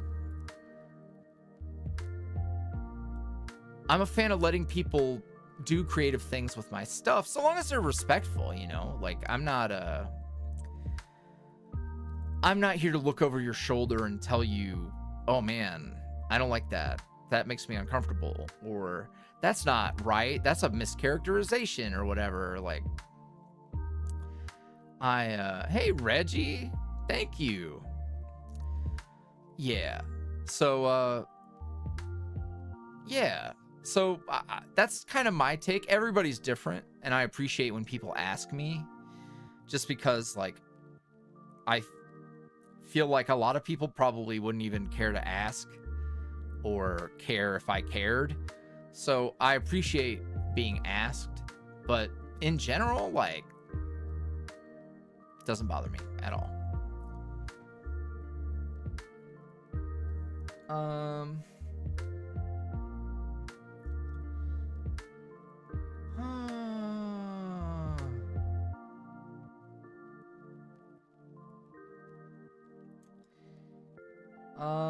Let's see.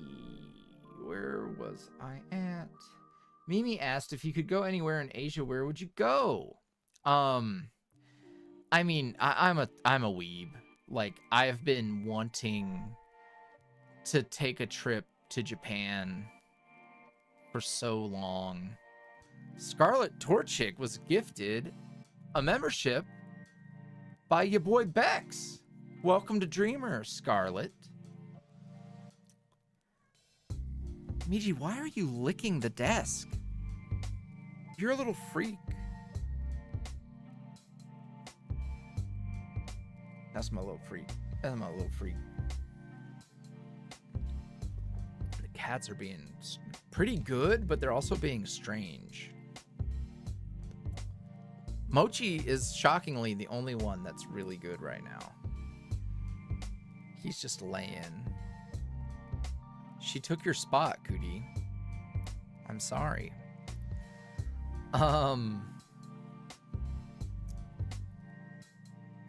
Anywho, Japan. Yeah, so that's been a big part of like me working on my physical health and stuff. Like I want to be able to get around comfortably, you know? And you look at Japan and it's a lot of public transportation, it's a lot of walking.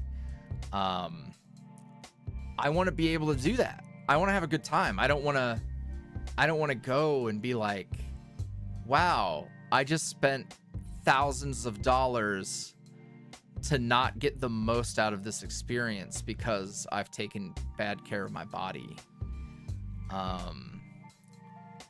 So yeah, and it's been going great. I fucking missed like 2 weeks at the gym because I was sick at the end of February.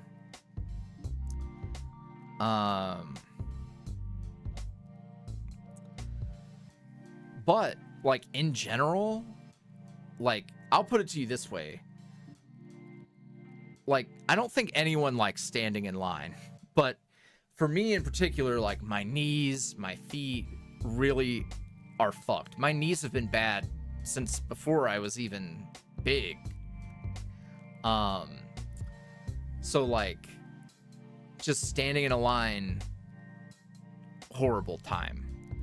And now fucking like I can stand in a line for an hour and I don't love it, but like I'm not fucking miserable. Like miserable to the point of like, fuck this, I don't care enough to stay in the line type thing. And just getting around is a lot easier. Like it's just fucking, because I have a very sober understanding of myself and the bad care I've taken of my body. And the thing is like it wasn't until I was totally comfortable with myself as I was already that I decided like, hey, I should try. I should do something. Because I was really frustrated. I was like, man, you know, I'm trying to get medicated for ADHD. I'm trying to do this and that. And it's like, I don't want to have any excuse, or I don't want to leave any room for somebody to be like, oh, well, maybe you'd be happier if you exercise. Like, I didn't want to leave room for that. It's like, bitch, I exercise. Like, I do it. I'm doing it. I'm actively doing it.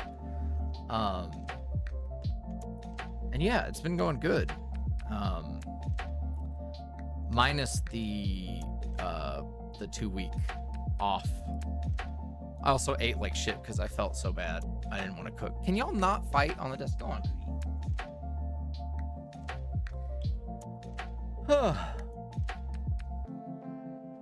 Anywho, Japan. Japan's my choice. Japan's my choice. One day, there's a lot that I have to plan financially. Realistically, like, I don't know when it's ever gonna happen. And it sucks because like I've got homies in Japan. I've got people who have taught in Japan that would make excellent guides. Like, I would not have a bad time. I would have a lot of help, you know, doing it. Like, it would be great because I have people who've lived there or actively living there.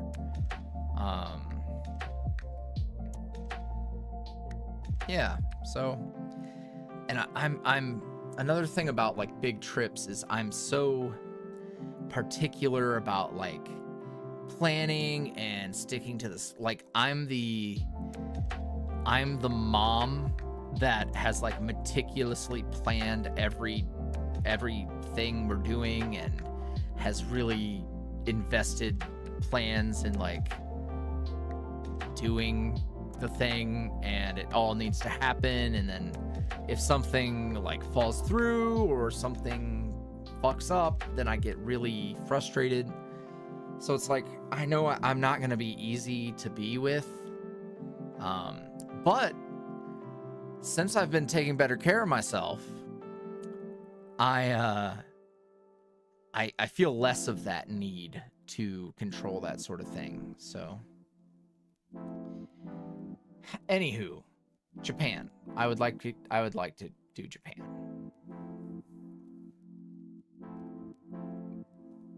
Phoenix asked, what is your proudest moment? This is a counter question to what's my most embarrassing moment. My proudest moment, whether it's channel or personal. I mean, I think just my trajectory of going from dirt, excuse me, from, you know, dirt broke to something based on my creativity and staying true to what I wanted to do. I mean, it's not just a moment, but like no one will ever be able to take away that I did that. And it means a lot because throughout my life, like, I didn't have a whole lot of people who believed that my pursuit of creative endeavors was going to pay off. I had a lot of people who, like, even when I was writing and getting paid, like, it wasn't enough. It was like,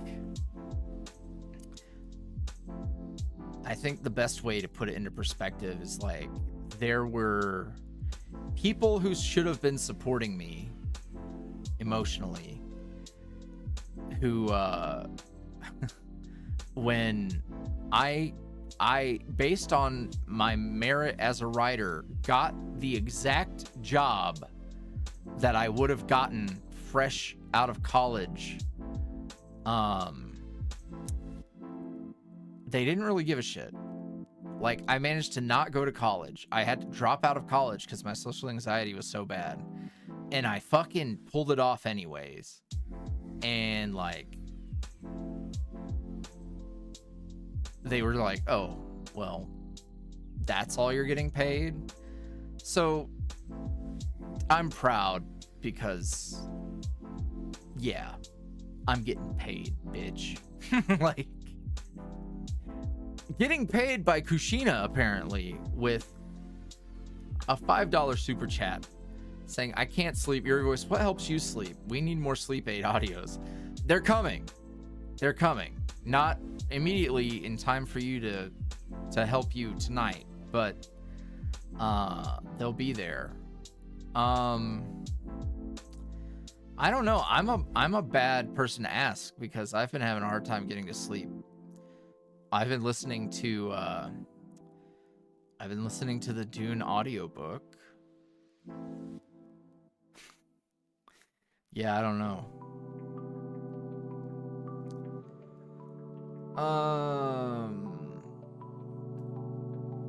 Faith asked, what's a hobby you enjoy watching but probably wouldn't do yourself? Ooh.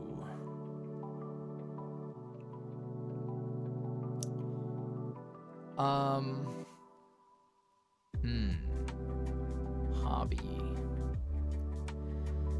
A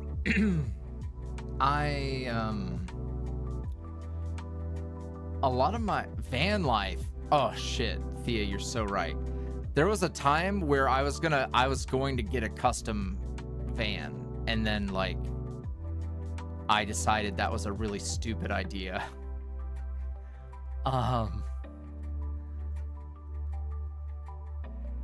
Yeah, oh man. Like travel vloggers. I'm not built for doing work while doing a thing, I guess.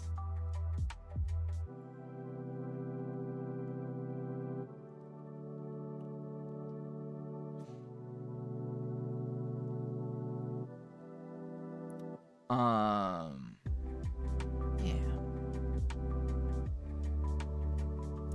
when I am keeping myself awake, I put my phone in my drawer and let it charge in there.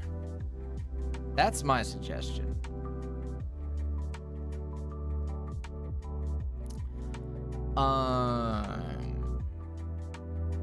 Let's see.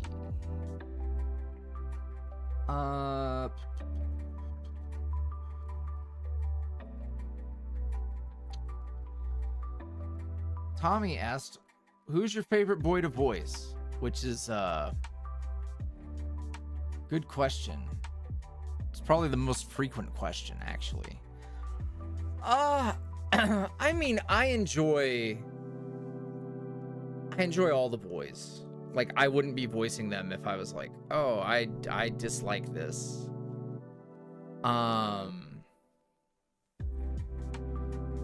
Miji, what are you doing? You're being a strange girl. My little bog witch. Hi, honey. Earlier today, she was so excited because all her brothers were asleep. And she got me all to herself. She was so happy. Miji's really funny. She, out of all the cats, she likes to love bite. So she'll just like take a little pinch of my arm. Take a little pinch of my arm or my fingy. And she gets so excited when I've been sitting or laying. You want to let the people hear your purrs, Miji? They're not that loud. Oh, there you go. She's like, why'd you put me on the floor, bitch? You can't just pet me and put me down. But whenever I get up from where I've been sitting or get out of bed, it never fails when I get out of bed. She runs and jumps onto my spot on the bed and rolls around and gets so excited she starts kicking herself in her face with her back feet. She gets so excited to roll around in her dad's flavors. Miji, what, did you turn down the sensitivity on my mouse? No, okay.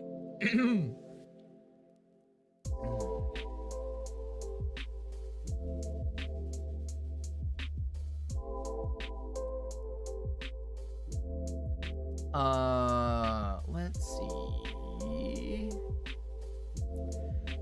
Scarlet Torchic asked, any big plans outside of your content? Trips, cons, fun stuff like that. Have a good one, man. Good luck to you and the squad with all the cool things coming down the line. Good question. I will be taking a trip to Toronto. You're not supposed to pronounce the second T. It's Toronto. But,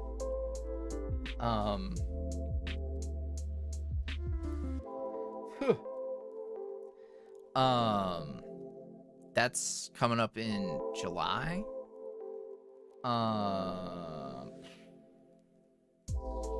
Other than that, I think I'll be going to a few conventions here in Central Texas. I think I really want to go big for Colossal Con, which is awesome. It's hosted at the Kalahari Resort, which Miji, my mouth quits moving. Did you drool on me? Honey. Oh, honey. Yeah, I'm pretty sure it's okay to say Toronto, but Jackie has told me that you don't pronounce the second T. Colossal Con, Texas, but man, it would be fun to go to the one in Ohio. Like, I know a few people going to that one. It's probably a little too short notice to do the one in Ohio. Um, I mean, it would be, look, I know I've got, I want to see Dusty. Dusty's my guy. I have not seen Dusty since we went to Anime Fest in Dallas. And man, it would be fun.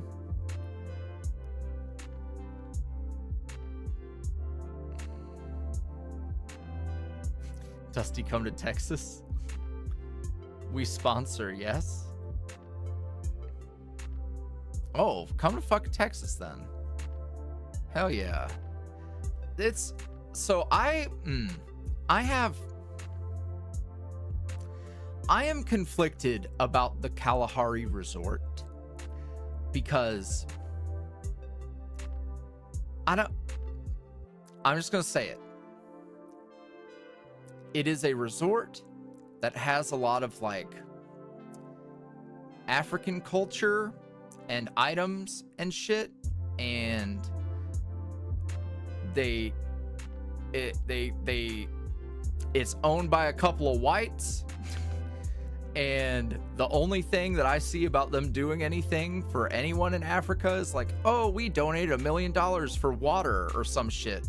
And I was like, I don't know. This feels a little weird. Feels a little weird to me.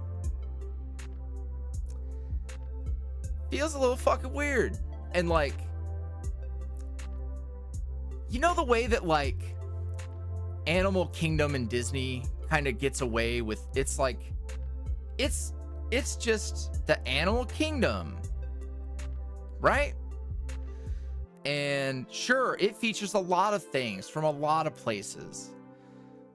But this is like, you ever think that maybe this is just, I mean, you want to talk cultural appropriation, like literally being like, hey, let's just make a resort based on Africa. And all the like rich white folks were like, oh yeah, that's fucking genius. It's like, I don't know, man. Cause like when I went 2 years ago, and like, I also like, let me preface this. I don't think this reflects poorly on any convention that goes there. Cause like it's hard to find a venue thing.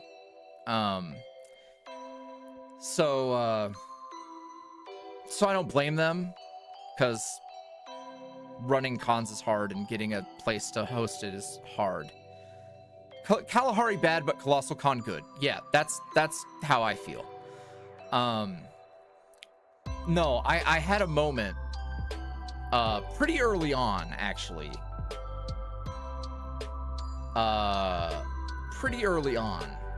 My friend, I think it was Allison Thu, and I was like, man, the setup for the con's great, but don't you think it's weird? And I was like, hey, Alice, like, Google this for me. Like, could you Wikipedia them? Like, tell me, like, who owns the Kalahari Resorts? So we found out all about it, and it's just a couple of whites, and I don't know. It makes me feel weird. So it's one of those things where like I have to kind of come to grips with like, I want to go do a people thing. And Colossal Con was so good to me. I hosted my panels there. My 18+ one of the head staffers like stopped me and was like, dude, your shit was so funny, man. Like, asked me if I was gonna be going to one of the other Colossal Cons. Like, that sort of implies like, am I a guy who goes to cons and does panels type thing, which was really cool to get that kind of response from somebody. So I'd love to host panels there again. But yeah, I do. It's and it's like a weird thing to talk about, right? Like, I don't know. I try to be aware.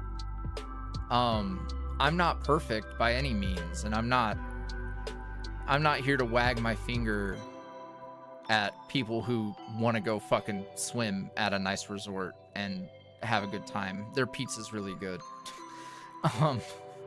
I get it, but it made me feel weird.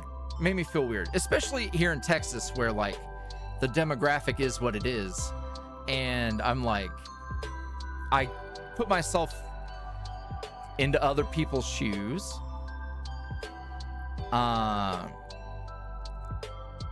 like, yeah, for me, whatever, oh look, this is so cool, oh, cultures, like, yeah, it is cool to see the cultural stuff. How did they get it? That's my first question. How did they get it? What have they done?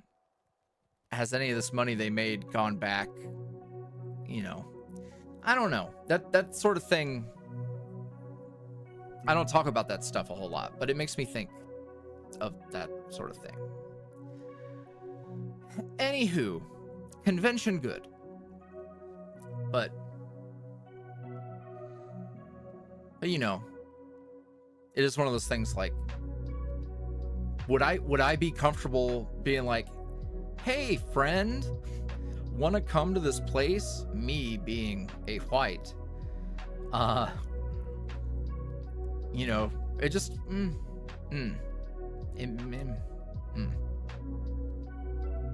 I try to be sensitive to that shit. And hey, like maybe, you know, I don't know. I can't speak for people, right? Like, could everybody's an individual and their feelings are gonna vary. You know, it's just one of those things. Anywho, conventions. What's that big con that happened recently? Oh man. There was one.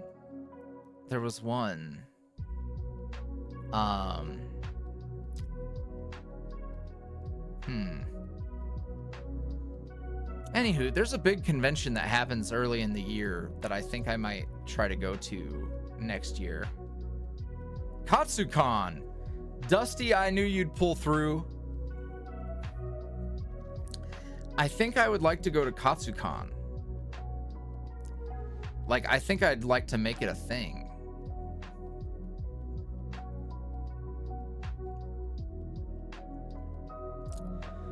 Maybe. I've been,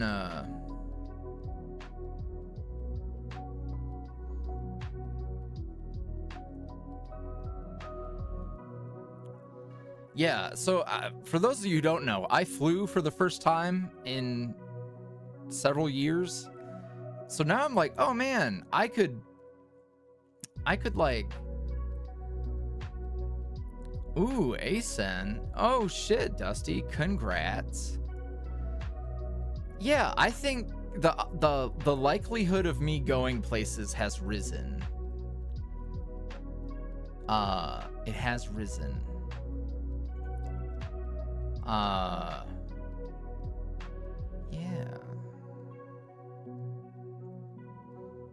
Because, like, don't get me wrong, there's a lot of YuuriVoice homies in the Texas area. Like, I ran into people who were fans. They were super sweet. That happened at Anime Fest. All that shit.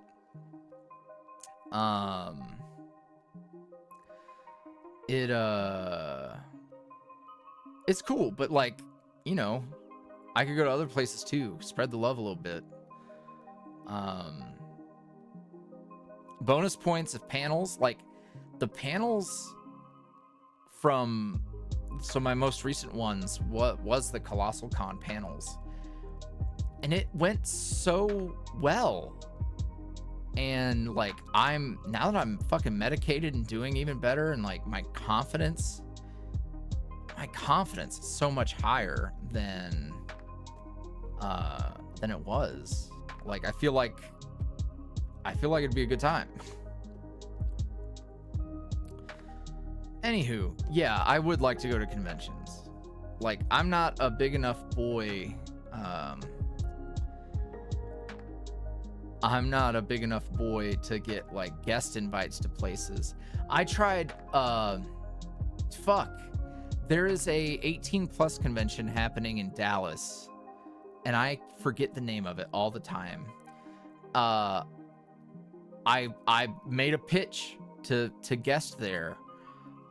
It's mostly cosplay girlies for their guest list, which understandable. That is, they're all, and like some big names too, so like understandable that they would be prioritized. But hey, I was like, man, you know what would be cool? And like I gotta put myself in the shoes of a programming director at one of these cons. It's like, you know, we have a lot of content for the male demographic. Wouldn't it be nice to have some variety? Not to say that the ladies don't like the ladies, etc., but you know, a little variety, a little. I feel like, and I'm just one guy. Like, you could find a bigger voice boy to do that as well, but you know, the voice smut is the whole thing. So maybe it is Ecchi Expo. It probably is. I don't know. Maybe it's not. I don't remember.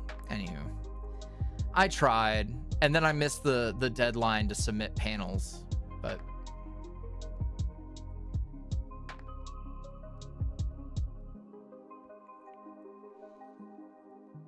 that's fair. I wish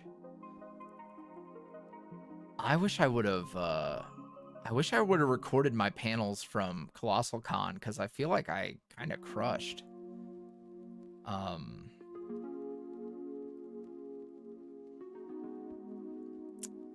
C. Camberly, what's gonna happen to Bittersweet series? Sorry if you answered this already. Chapter 4 soon-ish. Later this year, maybe the summer if things go well.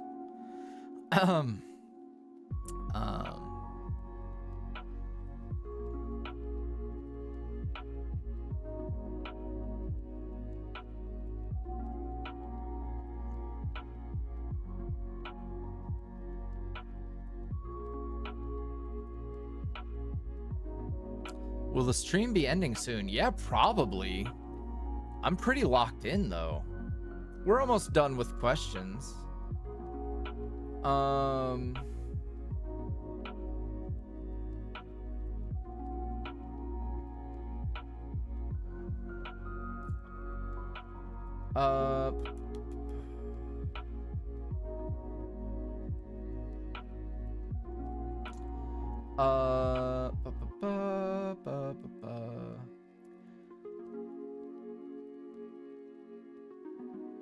Let's see.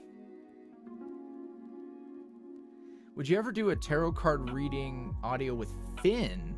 Probably not Finn, but I have thought about doing one for Faust, actually.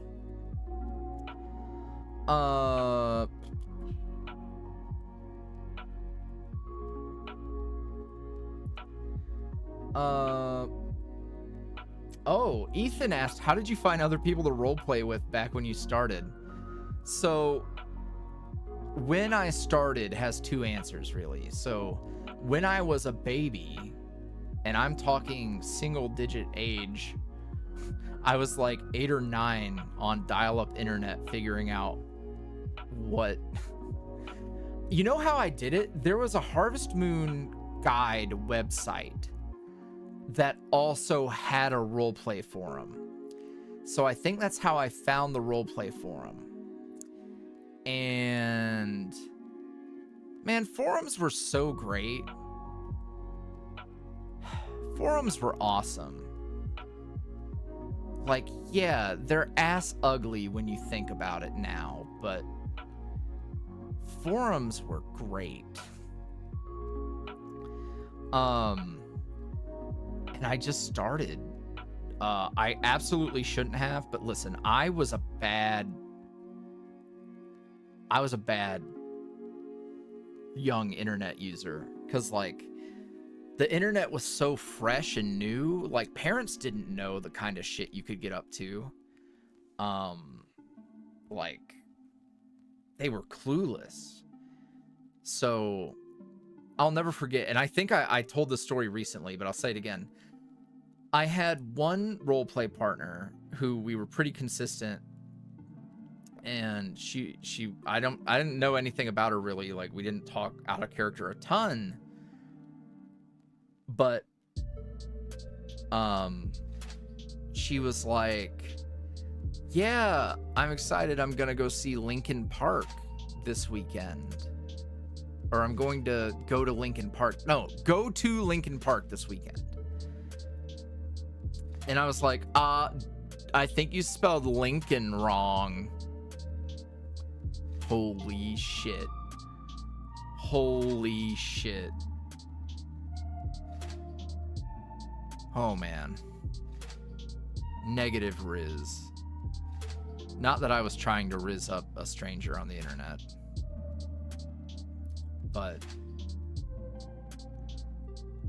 oh man, that was embarrassing. But they put me on to Linkin Park, which, that was cool. Yeah, I feel like they moved on from me after that. That's probably what did it. I actually'd.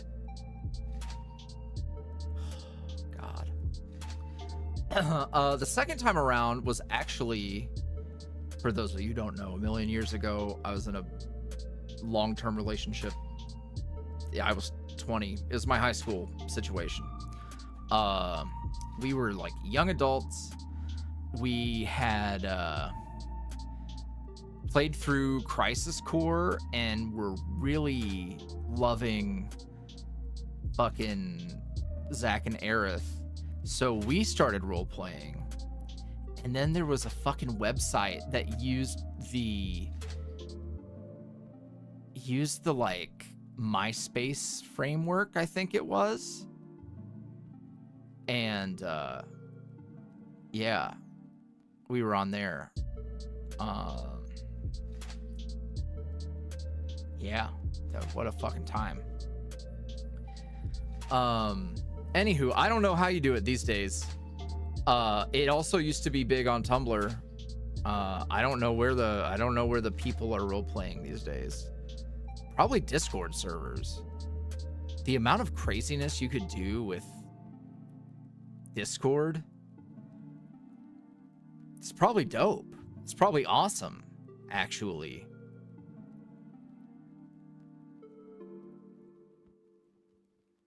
Damn. That's lit. Also, be safe. Fuck. Be safe.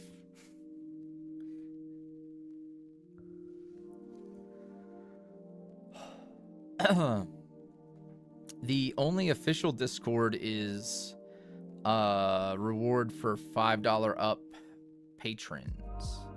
Just because I don't want to do a public open thing that has no gate.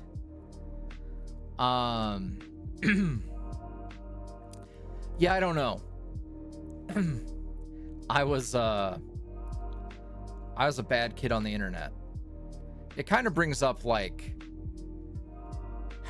there was another like drama.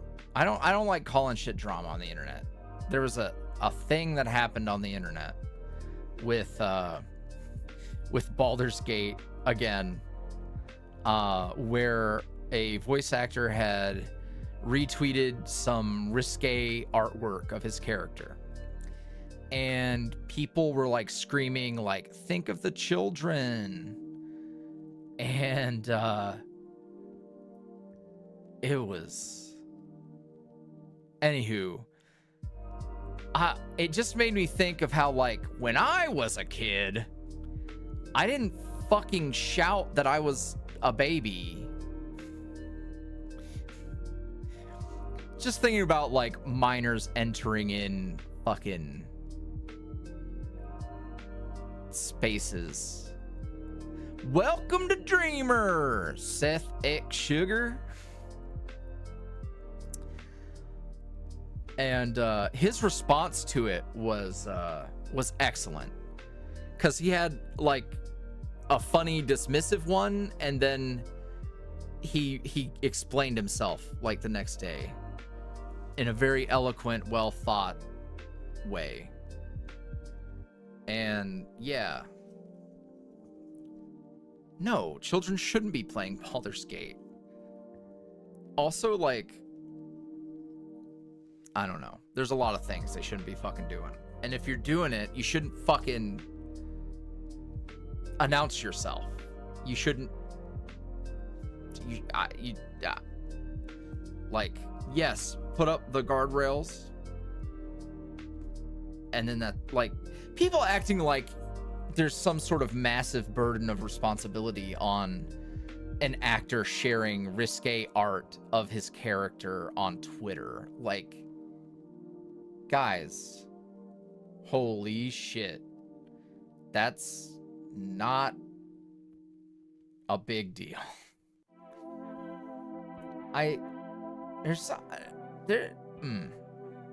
Y'all are gonna get me on my soapbox a little bit.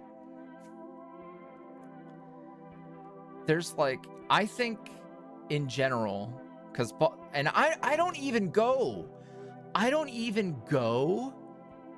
to the Baldur's Gate fandom. Like, I haven't played since the last time I streamed. I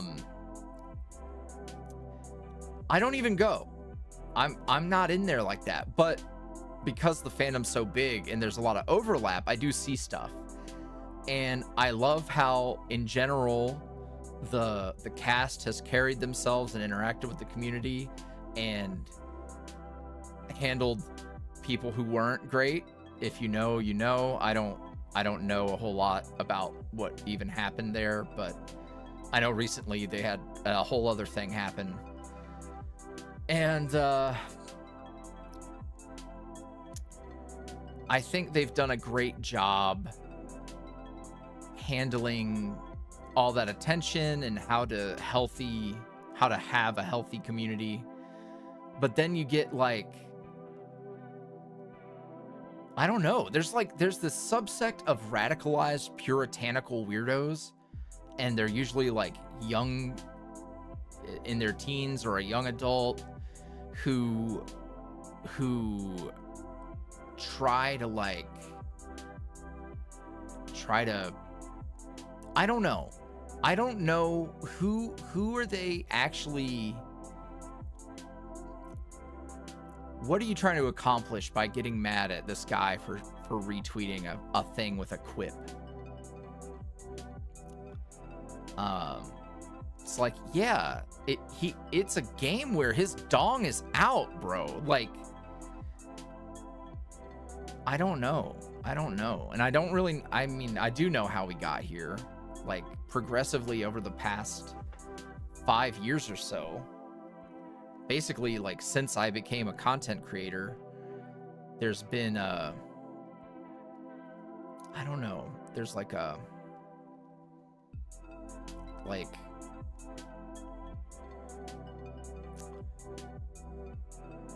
I don't know, it's like the purity Olympics.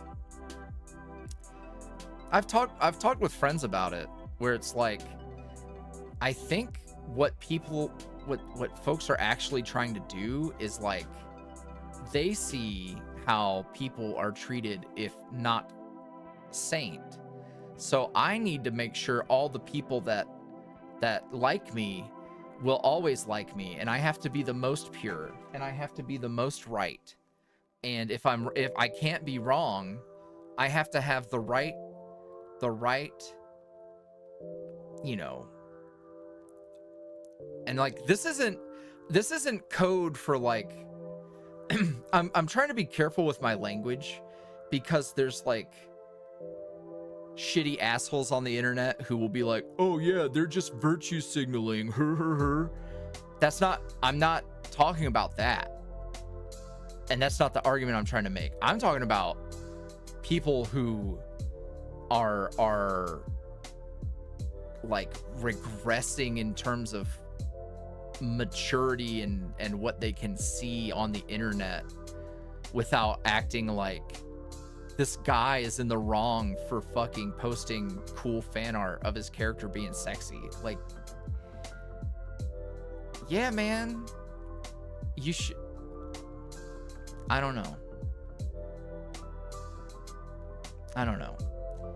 Sometimes it's like, hey, this is an adult guy. Him being an adult is implied. You know he is. He doesn't even look youthful. You should probably expect the guy who played an adult in an adult game with very serious adult themes to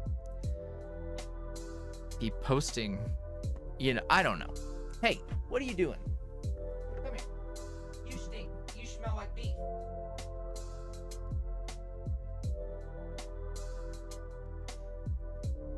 Anywho, I am so sorry. I went on a whole tangent.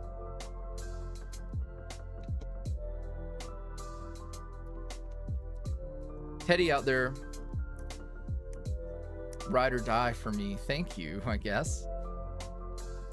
TikTok's tough.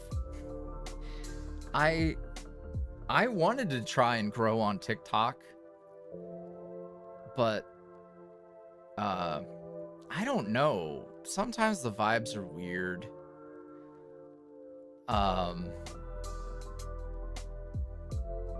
No. Fucking dipshits during the during Bittersweet Chapter 3 basically ensured that I don't go into tags. I don't partake. I don't, you know, it's not that I don't appreciate, you know, it's not that I don't appreciate the cool folks, but just for the sake of my sanity, it got to the point where, like, I would be checking shit in the middle of the night, step on a landmine, and then at fucking 2 a.m. I'm ready to fight some dumb kid or something, you know? Like, that's not healthy for me. And I know that, like, hey, if mentally if that's how I'm gonna react, then I don't need to put myself in that situation. Like, I wish shit like that didn't bug me sometimes, but it does. And I feel like, as much as, man, I wish, you know, I wish that just wouldn't be. Like, I think being mature enough to know that, like, hey, man, I'm not built for fucking doing all that. I think having that level of self-awareness is important as well, especially in these spaces. Shout out to people who are, like, creators who are balls deep in their fandom and interact with every post and shit. God bless you. That's awesome. Hit me up when it's sustainable. Hit me up when it's sustainable. And if it is for you, awesome. That's cool. But, like, eventually somebody's gonna be fucking parasocial. Somebody's gonna be weird. Because, you know, back in the day, I was balls deep. Like, the Discord was popping off. I was hanging out fucking daily. All that shit. You know what happened? People got fucking weird. So, it's not that I'm not appreciative. It's that I'm being fucking smart for what works for me. And if you want to pass judgment on that, then congrats. But, you know, it's why, like, I don't know. That's something I when people ask, like, do you have any advice for, like, people getting started being creative and being creators online, is like, just be mindful, man. Like, yeah, it's fun to, like, fucking make friends and feel like you've got a little community and all that shit, and it's great and it's awesome. But then, like, shit crops up, man. Like, even if none of it is directed at you, even if like you don't have any issues, you end up in situations where other people are having issues in your space. And yeah, so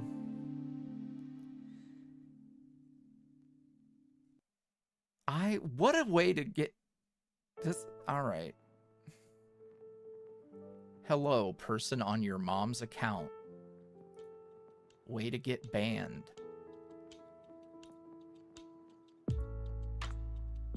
What did we just talk about? Oh man.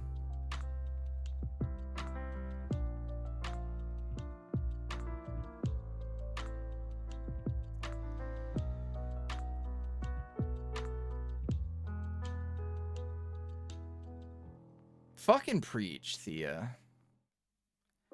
You never... this is a great... That's a bar, Thea. You never are really prepared to have to handle issues that aren't your own for the first time. That's such a great thing to know. Like...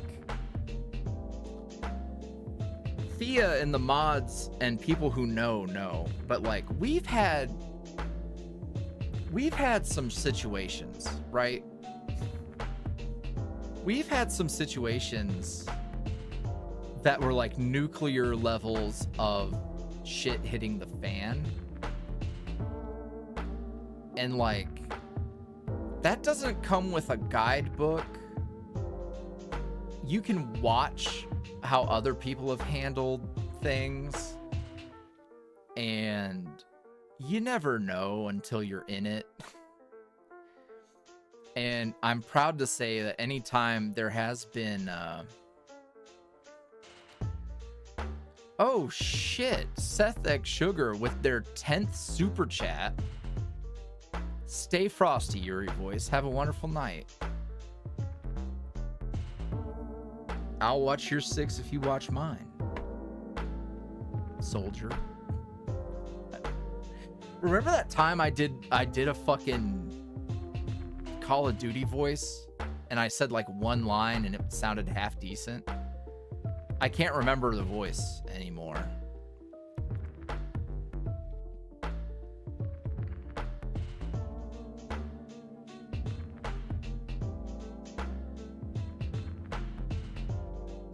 Yeah. For sure, Thea. Like, having people... It's so tricky. It's so tricky. Because, like... Thea, Thu... My people are people I met being YuuriVoice. These aren't... Like, I didn't bring people from real life with me.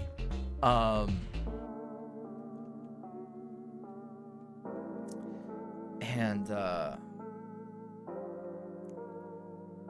you know, like, so if you follow my advice, you probably won't let people get that close for you to trust them on that level. Mochi, hey, Mochi, what do we say about not being Spider-Man? Mochi, come on.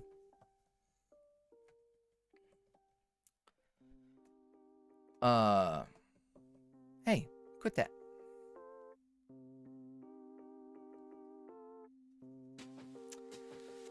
Oh man.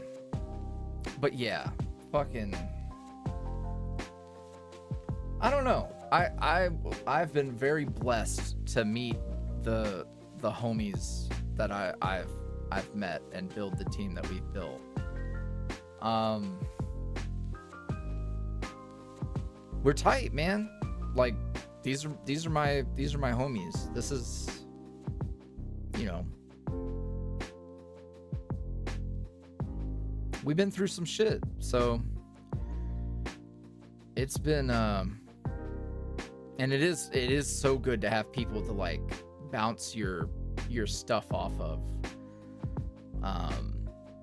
because I've been in the unfortunate position where I've had to write, you know, I'm addressing the issue.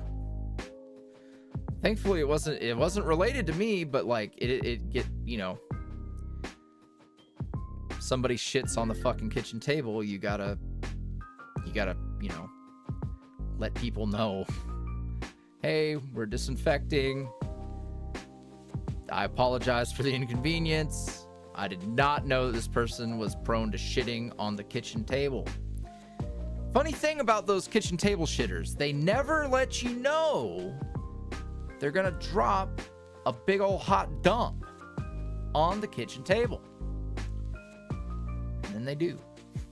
So,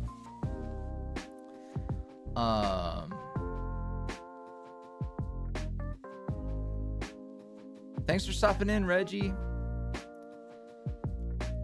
Yeah.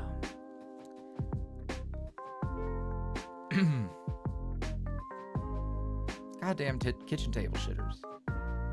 So, saying all that to say, to get back to what I was talking about, but like people who are getting into content creation or blow up, like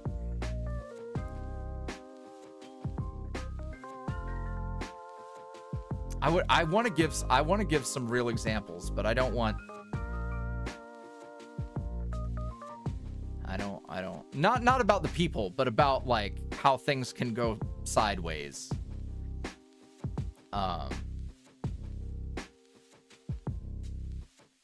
I don't know.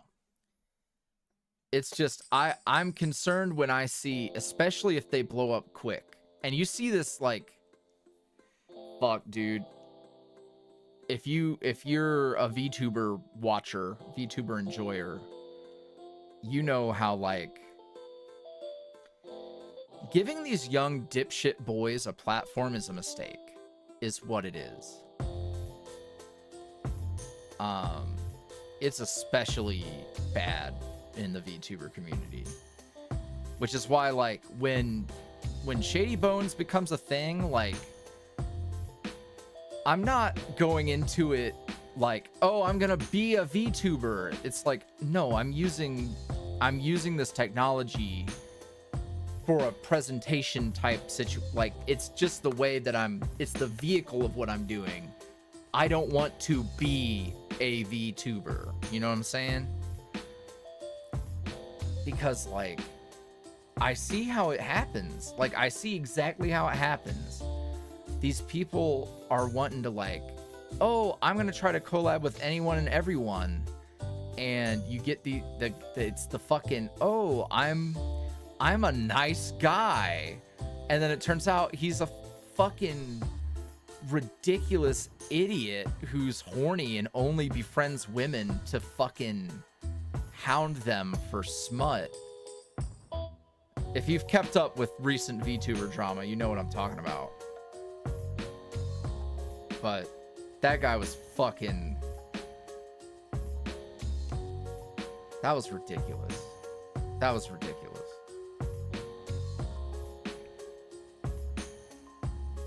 And it's...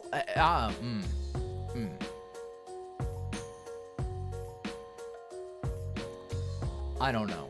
You just get a lot of young folks who are getting even a little bit of a platform. Even a little bit of a platform, and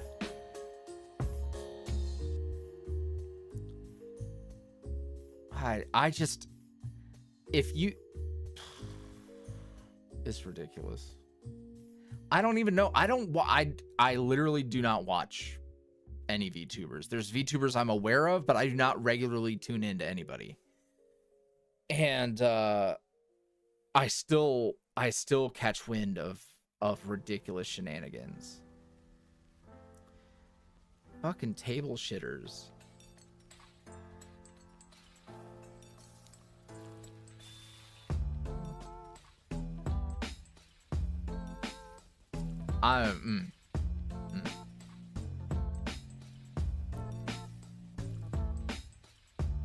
Yeah, I want to keep yapping about it, but I'm good. I've got it out of my system.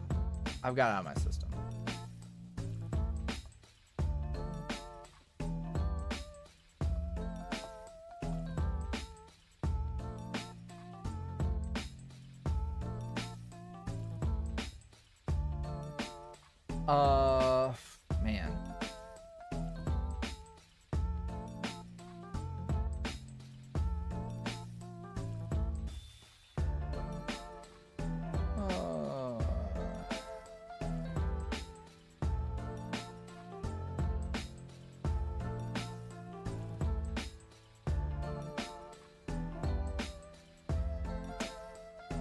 Man, we've had we have been yapping.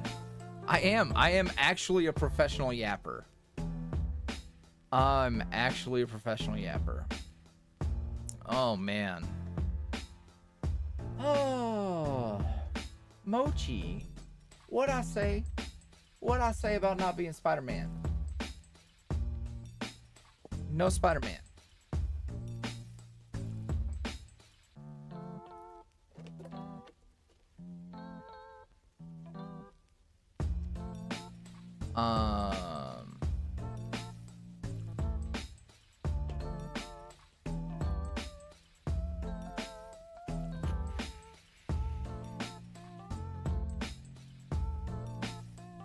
I'm curious how many pins we sold. Let me go look.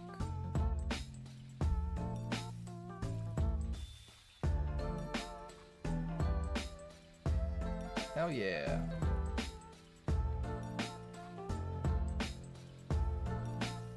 Fuck. Show me.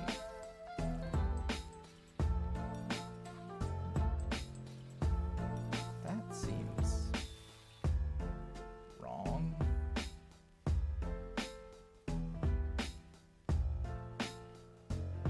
That does seem wrong. Anywho, anyone who bought a pin, thank you. Oh, I've got 17 orders to send. Mochi, get down. You're not a moth.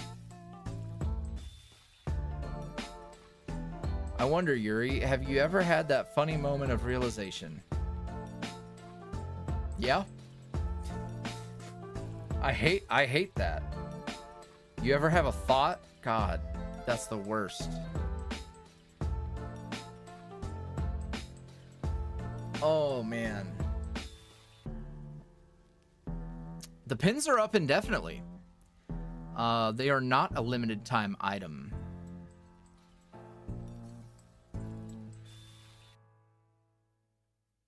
Thank you for buying the whole set. Mochi, I know I did not just see you doing that. Go on. No. You made me put on my dad voice. That boy was chewing on the fucking Ethernet cord. No, don't rub up on me. What are you doing? Oh. I throw on a little twang for Mochi because he's a little country boy. Momo. Dad, you haven't loved on me.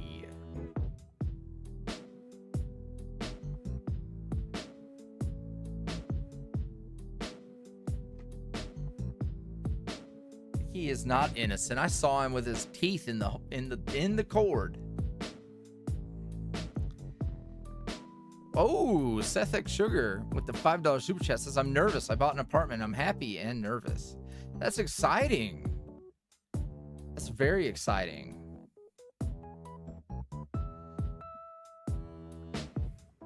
Mochi, I know. Oh boy, come here. Oh yeah.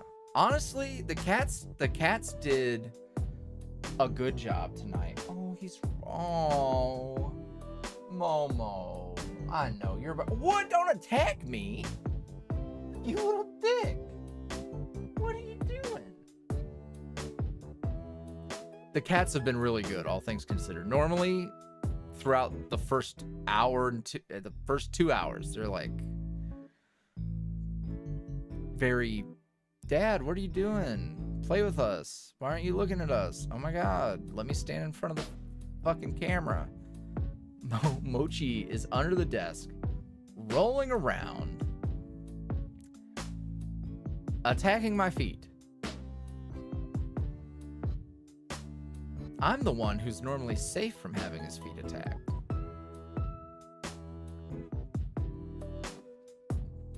He is being a brat. Yeah, they are saying it's been...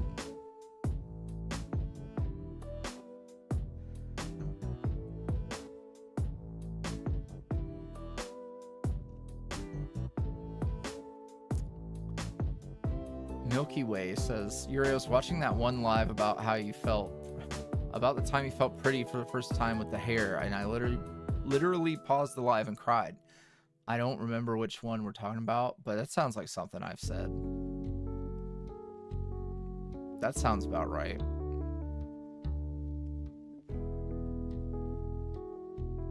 Momo is a, he is a, hey, you're down there. Oh, wait a minute. Haru's getting him now. Now I have 2 cats on my feet. It has been a long stream. 3 hours, 16 music. 3 hours, 16 music? All right. Okay. That's when you know it's time to wrap it up. When you just start saying the completely wrong words. I was talking to Jackie the other day, and I was trying to say flew or flying, and I said fluing, and so I'm just making up words sometimes.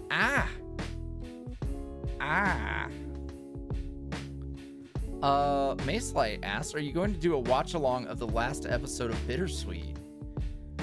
At some point, yeah. Normally when it comes to that sort of thing, I do it in anticipation of a new thing coming out. So like, for example, maybe we'll do a little watch along of Oron stuff leading up to the next Oron thing.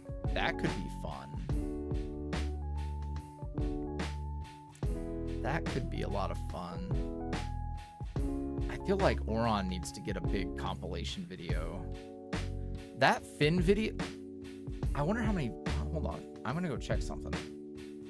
That fucking Finn video has put in work.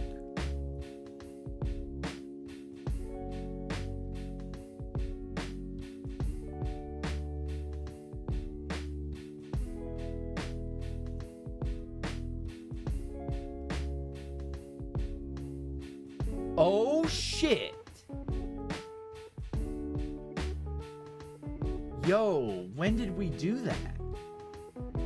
Hold on.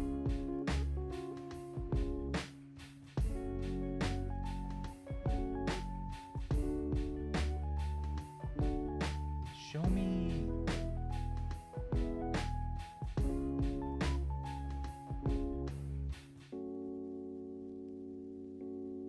Holy fuck. On March 8th, so for my birthday, the Finn video hit 1 million views. Holy shit. And now it's at 1,083,000. So you guys don't know this, but so while I was away, I like didn't look at YouTube because I would get anxious. So I just like didn't look at comments. I didn't look at numbers. I just told myself sometime in January, like, we're not gonna look at any of that because I don't wanna do this. This is my first 1 million view video. And it's Finn, which that's not, I'm not trying to talk shit about Finn, but like there was a time where Finn was not getting love like that.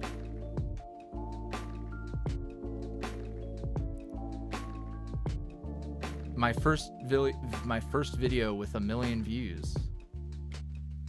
Yeah, second. Yeah. That's crazy. 1 million's crazy.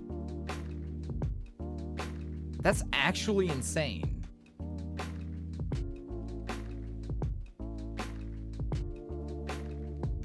That... Man. That's wild.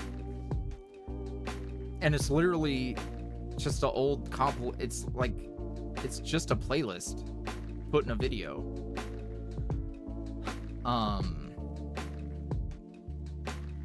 The bunny didn't win the race because none of the bunny videos are even in that compilation.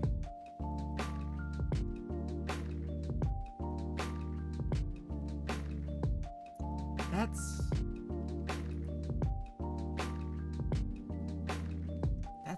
crazy.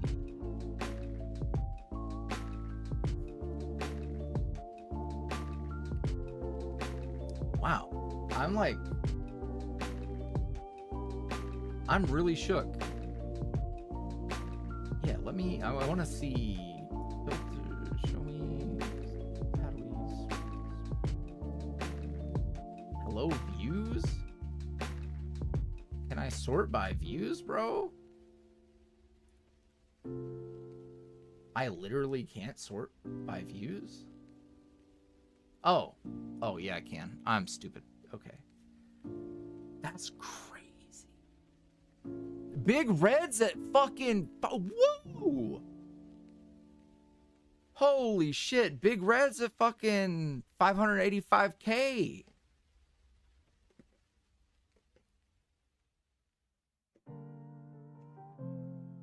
Shit, bro.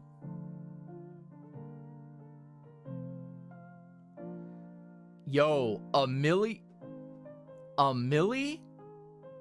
with only 301 dislikes.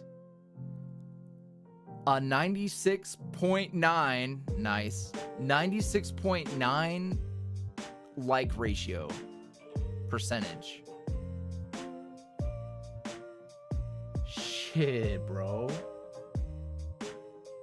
That's crazy. Like, actually nuts. Goddamn fucking bunny fin solo first video as 300. I haven't looked in a long time. That's wild. That is crazy. Damn. We gotta celebrate. I actually, you know what? I do know how. I do know how.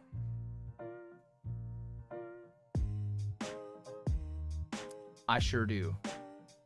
I can't tell you, but I do know how. That's just, it's nuts, dude. Because, like, there was a time where Fin audios were, like, not popping off.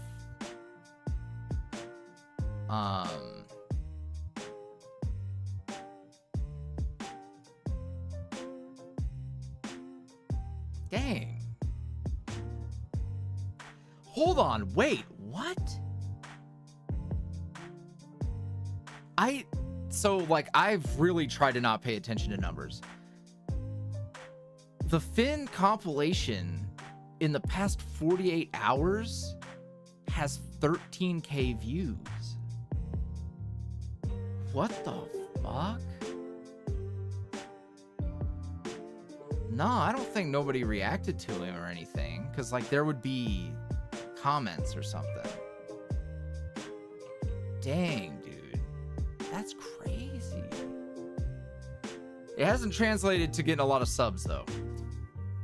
So I didn't do a great job of converting people. Did a good job of getting them to listen, but they didn't hit this. You gotta hit the button. Now I know what it's like to have a hit tweet. I've never had a hit tweet, so dang, man. You know what I've been thinking about? I've been thinking about a fucking Oron compilation video and what that might do. I don't know. I feel like starting the compilation with Escape is the vibe. Because it tells such a good story. Like, it's a very... There's not... You jump right in. They're Scarlet Torchic signed up for the fucking #1 hype man. They're looking at the other content before subscribing. You are right. You are fucking... Yeah. Let's go. Let's go. That's what I'm talking about. Oh, Lady Boog. Don't bring down the wrath of Thea. No more Gooch.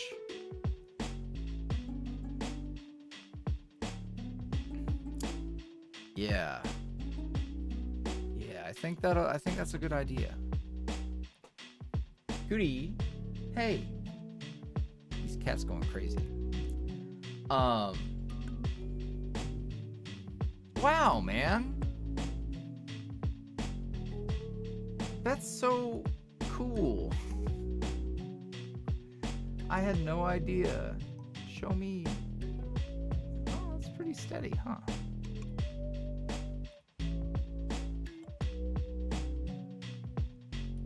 Shout out to Finn. Finn hard carrying.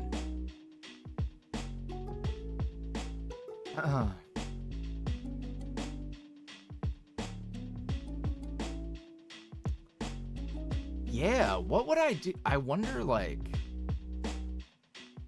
what art would I use for an Oron compilation? For Escape specifically.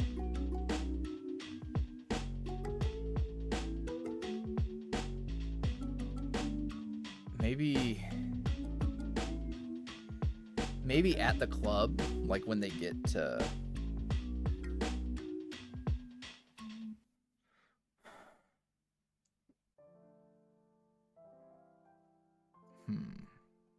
I don't know. We'll think about it.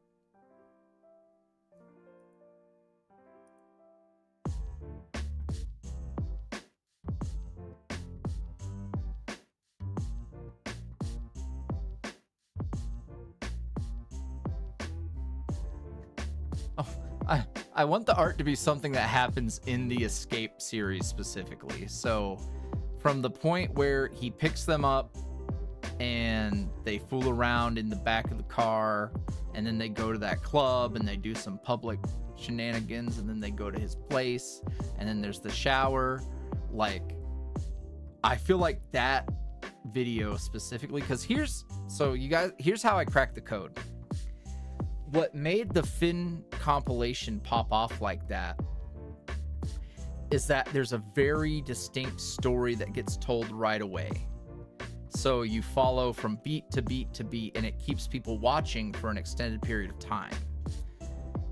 And that is what I think that's what makes Finn's video do well. That's what's made Big Red's video do well.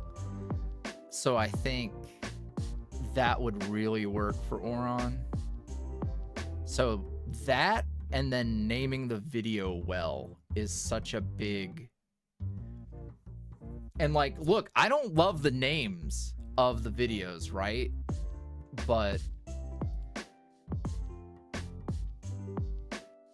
you know, what's this one name here? The shy freckled florist becomes your cottagecore boyfriend. It's very like, it does pitch the story though. And then that Finn art has been great for so long. Jackie shades her fucking prior artwork of him, but like, that's one of my favorites ever, actually.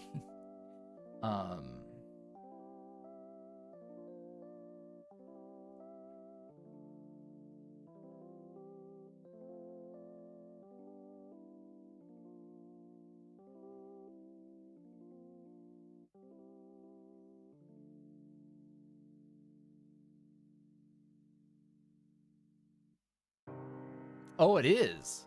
Wow, I streamed so long that my other video I was listening to swapped. Yeah, it's Zelda and Chill Trilogy from Game Chops.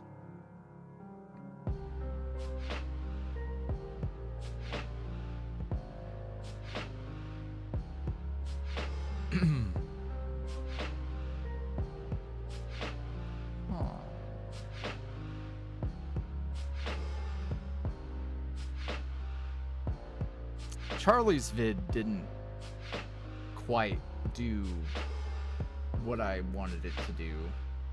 Same with like,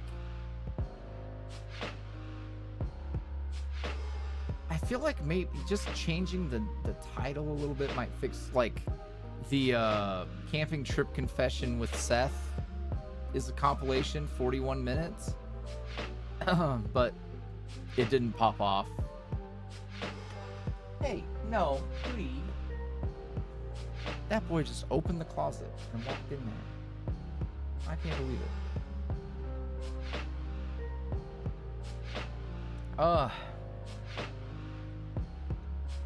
Anywho.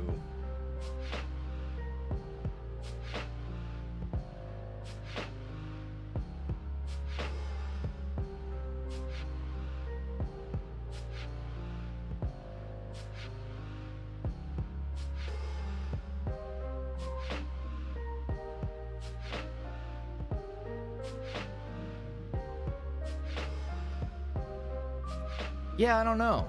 I'll have to think about things. Sorry, my business cap was put on and now I'm like thinking. Oh, all right. It's late. I can't believe how long the stream went. And it was very cool to find out about that video having so many views with you guys. That's very cool.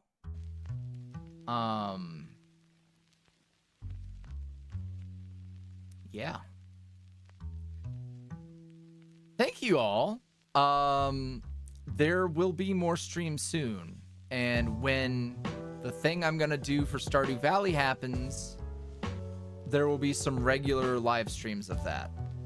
It's gonna be like a whole thing. So stay tuned for that. I need to drink water and I might have dinner or I might have a protein shake. I don't know. Same difference. All right, y'all. Thank you for hanging out. Thank you for all the birthday love. Thank you for the super chats. Thank you for buying the pins. Have a lovely night.